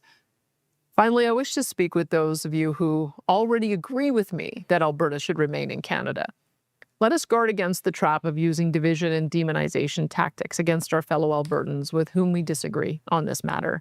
The vast majority of those advocating for separation love our province profoundly. Many are also proud Canadians that have simply lost hope that their families can flourish within Canada. So instead of attacking these loyal Albertans, let's work together to restore hope in their country again. Let's work together to hold Ottawa accountable for implementing the Alberta-Ottawa energy deal and get that pipeline built to the West Coast. Let's work together to get Ottawa to stand down on their unfair persecution of law-abiding gun owners. Let's work together to build an immigration system that helps support our economy while putting Alberta workers and taxpayers first. Let's demonstrate why Alberta can be stronger and more prosperous as a member of a renewed and unified Canada, one that is moving past the last 10 years to empower provinces to develop and export our resources and to govern our own provincial affairs free from federal interference.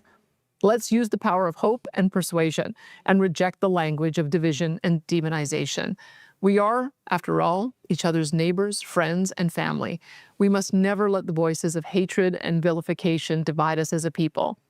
Because at the end of this debate, and when the referendum is over, we must come together to ensure that our beloved province continues to prosper. And that is my hope, that our beloved Alberta and Canada will remain forever strong and free. Thank you and good night. Not the news we necessarily wanted to hear, but again, not the worst news in the world. But this is going to stack the deck against us again. What do I mean by that? Now we have to win 2 referendums. We have to win the first one in October, and then they're going to have the second one that's going to be activated. Now, we need to put pressure for the second referendum to be held at the exact same time the Quebec referendum is held, so we can work in tandem for independence and really push the federal government on its back foot. Because we have to win 2 referendums now, they're going to have time to organize these censorship laws. We had the first mover advantage, where they're trying to get these censorship laws in place, but they don't quite have them ready. They will have them ready by the time the second referendum comes around. That's why it will be a big advantage for us to have the second referendum on the exact same day Quebec has their referendum. We need to start helping the PQ get into power for their October election, because he said he was going to, this first order of duty would be for a referendum for separation. And if he schedules a referendum for separation and we're successful on October 19th, we can work together for a unifying cause of both Quebec and Alberta getting its independence, which would then turn Canada conservative as well. Everybody would come out a winner in that situation. I don't like the announcement. I think she stacked the deck against us, but at least she's putting some kind of question on that ballot. And I guess it's kicking the can down the road, but what more are you going to ask from a federalist at this point? She's giving Mark Carney time to build the mechanisms to really fight us in a secondary referendum here. Maybe, and I do want to wait to see what Keith Wilson says about what does a binding provincial referendum mean, but this is a new question that she's going to put on the ballot, saying, should Alberta remain a province of Canada, or should the government of Alberta commence the legal process required under the Canadian Constitution to hold a binding provincial referendum on whether or not Alberta should separate from Canada? So it looks a little bit like obfuscation, but again, I do want to wait a little bit and see what Keith Wilson does. It's I don't care what Keith Wilson says. I know it's obfuscation at this point. It's obvious we have to win 2 referendums. I don't need to wait for somebody else to say, I have my opinion. My opinion is they're stacking the deck against us. She's a federalist, but I still appreciate that she is letting democracy going forward. The only difference now is we have to win 2 referendums in this case. The second referendum we can stack in our advantage by buying UCP memberships and vocalizing after we win October 19th and we say we want to separate, to make sure the secondary referendum is held on the exact same day as Quebec. I think it will be a huge advantage to us overall. And if we can win October 19th, that means we've already won the hearts and minds. It should be easier going into the secondary referendum. Again, I don't like the announcement, but it could have been worse as well. Sorry, I had one of the chats up for half of that, so apologies for that. Somehow it got clicked in. One of the chats was showing Danielle was going. But Justin TP says, millions watching everywhere tonight, lol. Yeah. Jess also says she's adding Quebec to the mix. That's a good way to start convos, and that is true. And that's what she wants. You can see what she's doing here. She's a federalist and she wants a renegotiated deal, and she's trying to get the most negotiating leverage. If we win on October 19th and we say we want a referendum on the same day as Quebec, imagine how much leverage she has then for a negotiated new deal. That's not necessarily a good thing, because if she has that much leverage and Mark Carney gives her a bunch of things, a lot of people that didn't want to separate from Canada might say, oh, that's enough. And in a secondary referendum, they might not vote for independence. Also, it gives Mark Carney time to flood immigrants into Alberta and fast track their PR status into full-on citizenship for the secondary referendum. There's a lot of things that our first mover advantage is now going to be taken away. We still need to work hard for October 19th and realize we have to win 2. And the PQ is going to be a big ally for us in this particular situation. Michael Drader says that question is confusing. Felt more like an A-B question versus a yes-no. Absolutely. And it seems maybe on purpose. Jesse GB says we cannot recall Smith just yet. We do not have a replacement leader that is of the same caliber with the same popularity. No, with this question, she's a smart politician. We're not going to oust her with this. She's going to give us an October 19th referendum that's going to lead to the secondary referendum that we want. We're not going to oust her, especially that she's letting independence individuals into her caucus, and we're flooding there en masse, giving her a supermajority. She has 2 shots at the coin. She's going to unite independence people with Federalists in the UCP caucus, and she's going to hope the first vote goes the Federalist way. If it doesn't, she's going to have a second crack at the coin, but she'll have built a supermajority both times. I think by the end of this, the independence memberships will totally rule her caucus if they don't already. Amos69M says, kicking the can down the road. Why am I not surprised? Referendum to hold a referendum. That's literally what it is. It's a referendum to hold a referendum, at least the way I'm seeing it. And I think that's how everybody's going to see it. But I'm going to say, don't get discouraged. We have to win both. And if we get let down and we're not going to press hard into this, we're going to lose the first one. And we need to win the first one in order to get the second one. We'll have so much sway within the UCP by the time the first referendum is done. Hopefully we can put enough pressure on Danielle Smith to say, you're holding the next referendum on the same day that the PQ is holding their referendum. Glenn Gunn says October 19th, we have a vote. And again, I'm sorry I left Silverfeet's comment there, but Silverfeet, at least a lot of people saw your comment while Danielle was talking. Ammo69M says, we've seen how valuable that constitution was during 2022. Exactly. Absolutely. And remember, Carney's going to be federalizing this entire time. He's going to be flooding immigrants and he's going to be passing censorship bills. We're now fighting a majority Mark Carney government, not a minority government. This is now an uphill battle. If it was only one referendum we had to win, we had all the advantages. We no longer do. The only way that I see to get a lot of those advantages back is to make sure the second referendum goes on the same day as the PQ.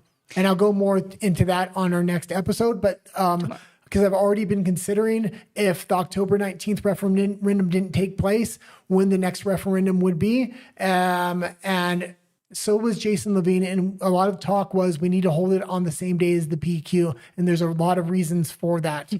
Langon says, Tommy's question? Nope, different one that we just put up again. Luke Couture says, I don't think this is a good announcement. More delays, in my opinion. This is not good for us or her. It's not good for us or her, but also it could be good for Canada overall. And what I mean by that, it gives us a lot of time to convince national conservatives that Poilievre can't make a change and that the citizens can make the change in Alberta and that other provinces should start stepping forward if they want independence or they want more leverage. I'm talking about Saskatchewan. I'm talking about British Columbia. I'm talking about the Northwest Territories, the Yukon.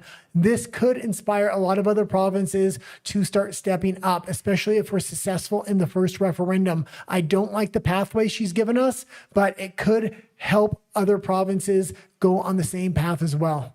Charlotte says the UCP has changed, Danny. Looks like UMPP have chosen poorly. Pierre Poilievre has chosen even worse than Danielle Smith. Danielle Smith, I don't think I'm not going to voice that we need to oust Danielle Smith at this point. I think she's given us an October 19th referendum, and then we're going to have to win another one after that. I don't like it, but the deck's been stacked against us the entire time. Why was anything going to change now? She said she was a Federalist. Poilievre said they would kick anybody out of the Conservative Party if they weren't Federalists. So obviously this is the best path they can make going forward for themselves. That being said, she secured her spot within the UCP. As we continuously take over the UCP with more and more memberships, we're very likely to be able to sway her to become a part of the independence movement. Johnny04 says, more delays, recall Smith. Again, a lot of people are depressed. A lot of people, we can't get down on the question. We have 2 referendums to win now. I'm set to win both.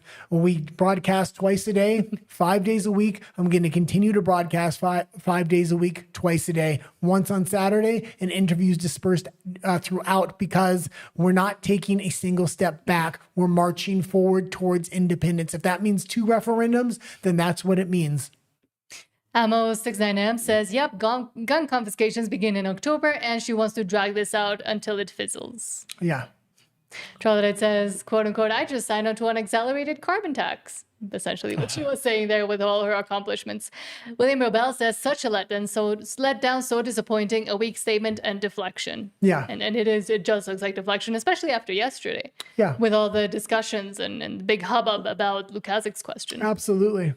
Luke Couture says, this press conference is actually a failure. Told you not to get your hopes up, people. William Robel says, a near complete capitulation to Ottawa wrapped with platitudes for Albertans. Literally. And she's going to continue to sell this. And she's going to have Poilievre. Now we know who the opposition are. Danielle Smith, Pierre Poilievre, Jason Kenney.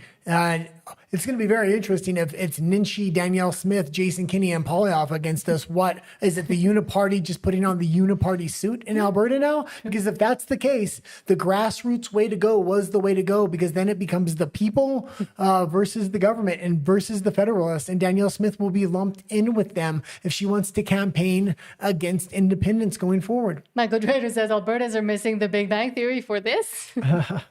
I do like it. Ghost of a Chance says you're blowing smoke, Danielle. And we're going to wrap it now. Well, let me finish. Okay, because a lot of people did comment. Okay. Charlotte says she's getting roasted on the Fringes stream. Good, and we'll go watch right after this. And Keith Wilson is on the Fringe. We're going to go watch that in just a moment after we get through the questions. Luke Couture says, what did Carney do to her to openly fail Albertans and hang on to communist Carney and censorship? Well, they did have a lot of talks prior. A lot of backroom deals for that MOU. And they want the secondary referendum. Well, the shovels are going into the ground for that freaking pipeline, which she sold us up the river with the amount of regulations for. Free Alberta from Commies asks, so didn't Mitch already hold a referendum, so she wants to do another one? Or Ghost of a Chance says she's morphing onto Jason Chameleon. Once again, more disappointments from politicians. Michael Drader says, I'm autistic. Frustration escalate into instantaneous rage.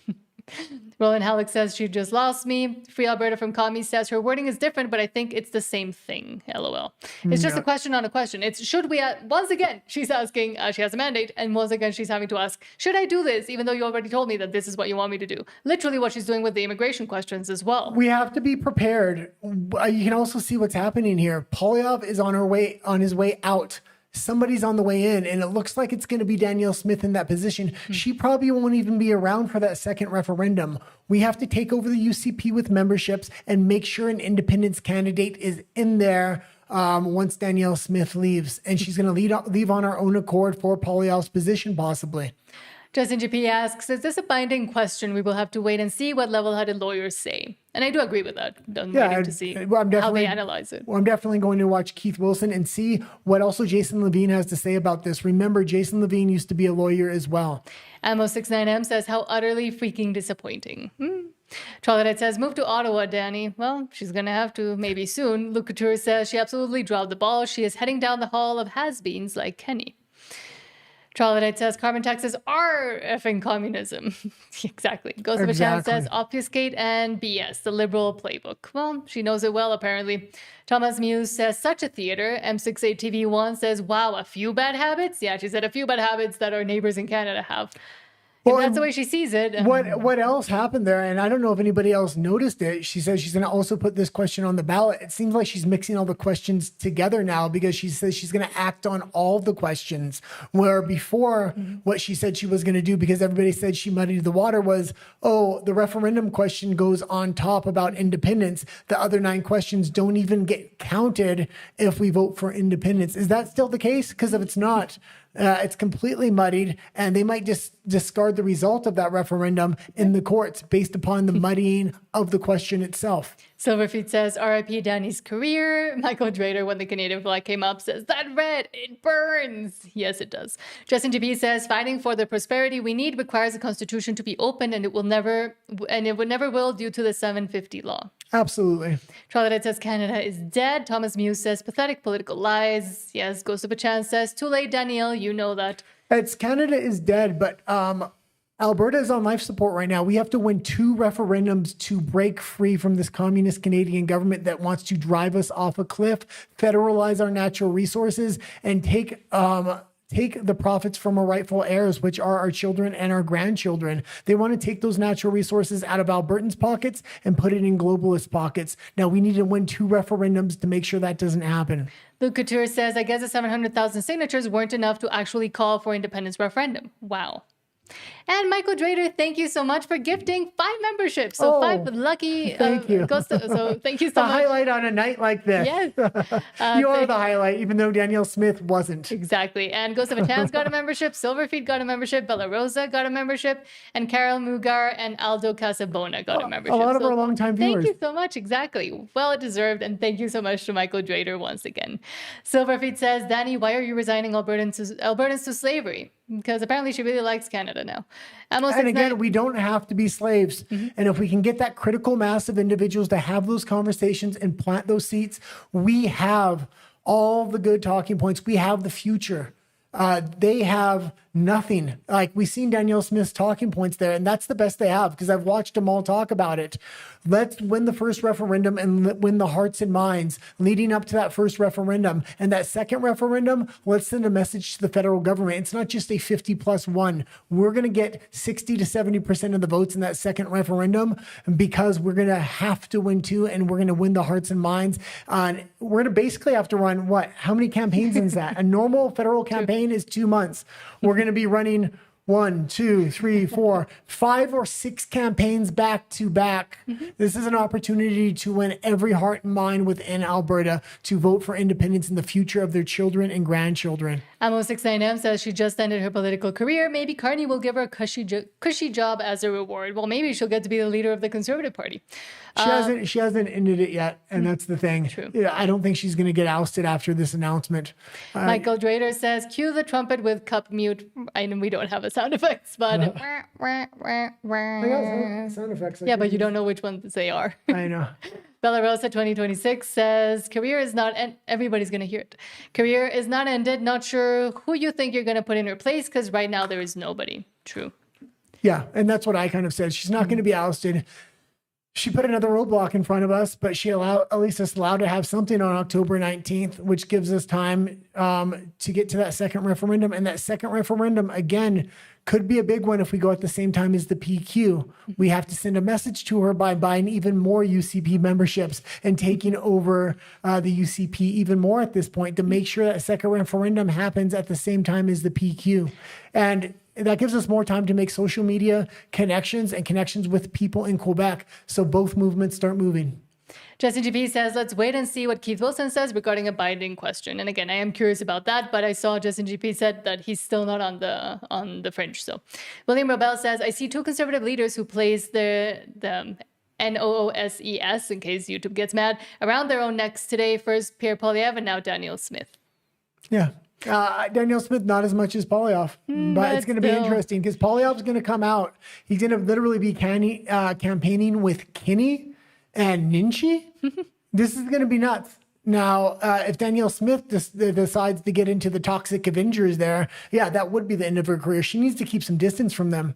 And if they want to push her away, she's the best spoken of the bunch. She's the best spoken of the retard toxic Avengers there. So they're going to need her.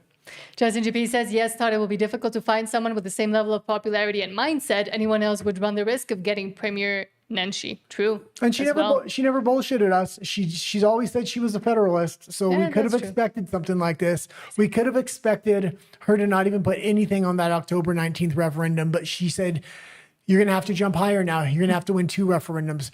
Okay, Danny, we're going to win both. And you're not going to be the president of Alberta going forward. Thomas Muse says, George Thorogood had a way better version of Let's Work Together, sick of politics.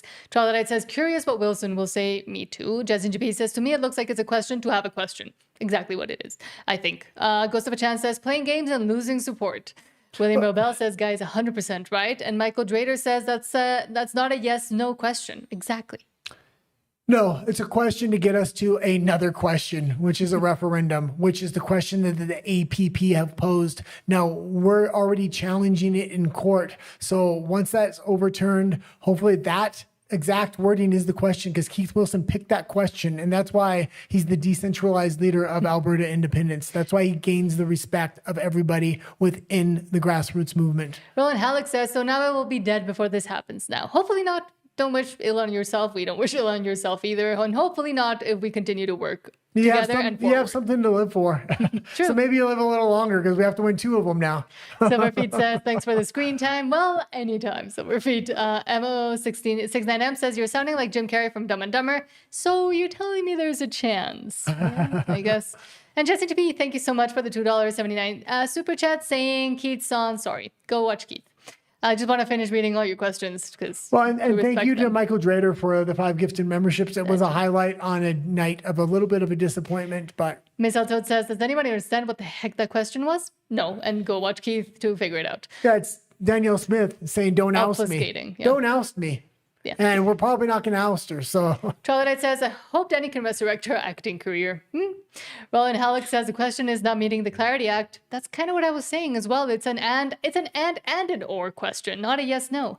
Don Adelic says, won't get second referendum. Carney will change laws to make sure of it. That's kind of what the guy said.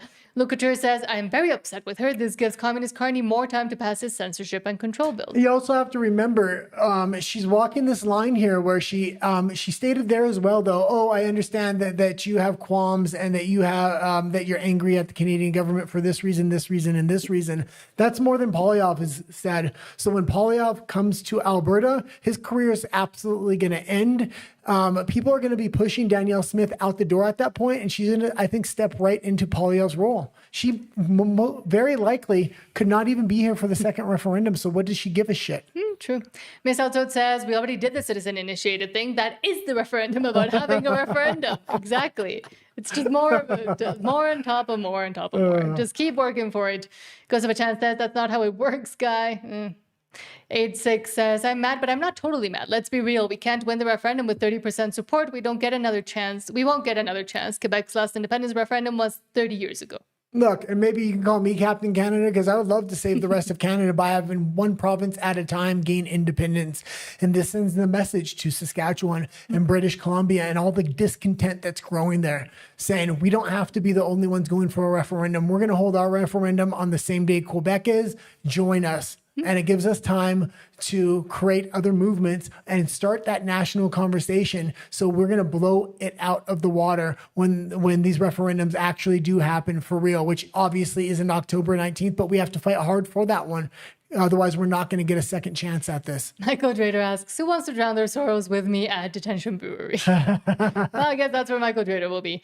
Thank you once again so much for the memberships. And unfortunately, we don't drink anymore, 10 years sober, but good luck there. Be safe, please. Justin TP says, Keith isn't here yet, but now he is on the French. Bang Boomerang says, Smith is gone. Luke Couture says, I believe you're right, guys. She is eyeing the PM of China to office. Absolutely. And this just makes it a little bit more clear. And let me ask you this. Like, yeah, she posed that question and she's going to let a second referendum go forward.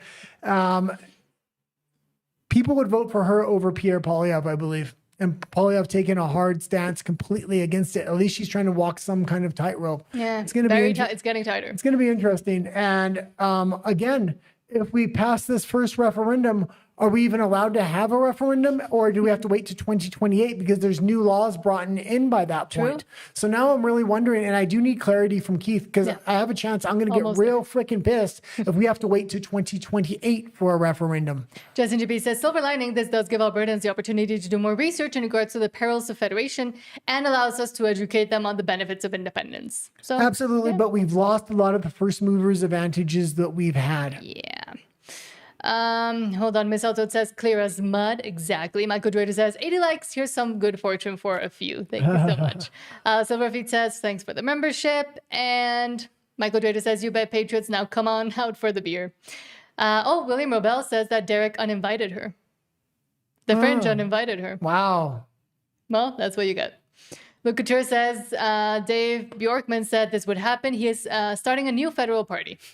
Well, we'll see how that one goes. And I'm going to say something else because I was saying we need to grow our independent media by the summertime. Yeah, we still need to do that for the first referendum, but this gives our independence creators within Alberta Independence a chance to get extremely big. Most of the independence creators are fairly small, other than the Fringe and maybe, oh God, why is it slipping my mind? PJ the Belt and a few others. A lot of us have under 10,000 subscribers, so we can grow a real alternative media that can hit hard against the mainstream media at the point we go into that second referendum. Sure. We can spend this whole first referendum building that media apparatus that we need. That kind of, we watched Trump build, and that's how he won the election. So we might be able to blow him out in that second election. That being said, Mark Carney's going to be working against us with those censorship laws, so we'll see what happens and how it shakes out. Troglodyte says, Danny just lost her base. We'll see. William Robel says, Keith Wilson just logged on to the French, so go watch him over there. And Justin GB says, Keith's on. Mesal Toad says, what's with conservative leaders in Canada not having much courage? And I will... Yeah, they got Mark Carney's hand up their arse, puppeting them. Yeah, because they're there for power. They're not there to be actual politicians, as what a politician should be in a democracy. Justin GP says, I'm watching both. Thank you, Justin GP. Troglodyte says, not less conservative, so done with them. Oh, believe me, I was done a while ago.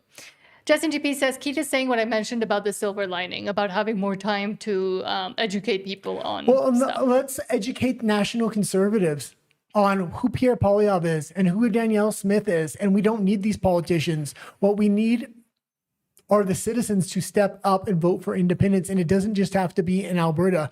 National conservatives are going to be watching Alberta now. And we're going to say, the hell with Danielle Smith, the hell with Poilievre. We're taking control of our future. And if you want us to win 2 referendums, then by God, we're going to do it. And that's going to give the example to all these other provinces. Okay. And conservatives are going to be watching us write the playbook for them. Troglodyte says, politics exists to keep the citizenry from taking up arms. What happens when it fails them? Mm-hmm. Glenn Gunn says, I was right. Keith Wilson thinks the long game. Hold on. Independent Alberta says, 7 effing decades, Danny. FFS, yeah. And KP4U says, yep, that's what I thought. I tell everyone the same thing. They all work together, and it should be quite apparent now. Yeah. Independent Alberta says, so she'll kick the can down the road while saying she won't kick the can down the road, essentially. Independent Alberta says, Preston Manning is pulling the last of his hair out now. Christo says, you can shove that one pipeline up your dirty butt, Danielle Carney. We need to prepare for if Danielle Smith takes Poilievre's position, and that would happen sometimes between the first referendum and possibly the second referendum. we're going to need to make sure we have a strong independence candidate ready to go into that position. So we need to start looking for that individual now, whether it's Keith Wilson or Mitch Sylvester or somebody else. We have to have a candidate ready in case Danielle Smith exits Alberta and takes Poilievre's position. Poilievre's going to be really unpopular after his campaigning in Alberta. Stone's Corner says, yes, let's stay so we can have uncontrolled surveillance. Independence is not just about resources, but importantly about being free from centralized government. And now we have a bit more time to continue to hammer that into people's heads. KP4U says, who does she sound like more, Tommy the Commie or Jeff Rath? Now you have your answer if you're wondering what side she's on. Well, and Jeff Rath is probably smiling today because he's been calling it for a long time, hasn't he? KP4U says, I can't wait to see a good old Fringe band, so go over there. And Krista says, thanks for the show, NNG and family. You all have as good as a night as you can. Okay. Let's call it a day here. And thank you for tuning in. I know the news was a little bit disappointing, but it could have been a lot worse. We got to win 2 referendums. That's exactly what we plan to do here on Nat and the Guy. I'm sure the Fringe, Keith Wilson, and everybody that supports independence is going to be here for the long haul. So let's do it, and let's do it together. We don't need politicians. We don't need Poilievre. We don't need Smith. Let's show the rest of the world how it's done when citizens step up to the plate. Exactly. Have a good night. Please stay safe, and we'll see you tomorrow at 12 noon. We do have a show tomorrow. We'll continue to talk about this. Don't worry. Go watch Keith and Derek on the Unacceptable Fringe. Adios. Thank you so much.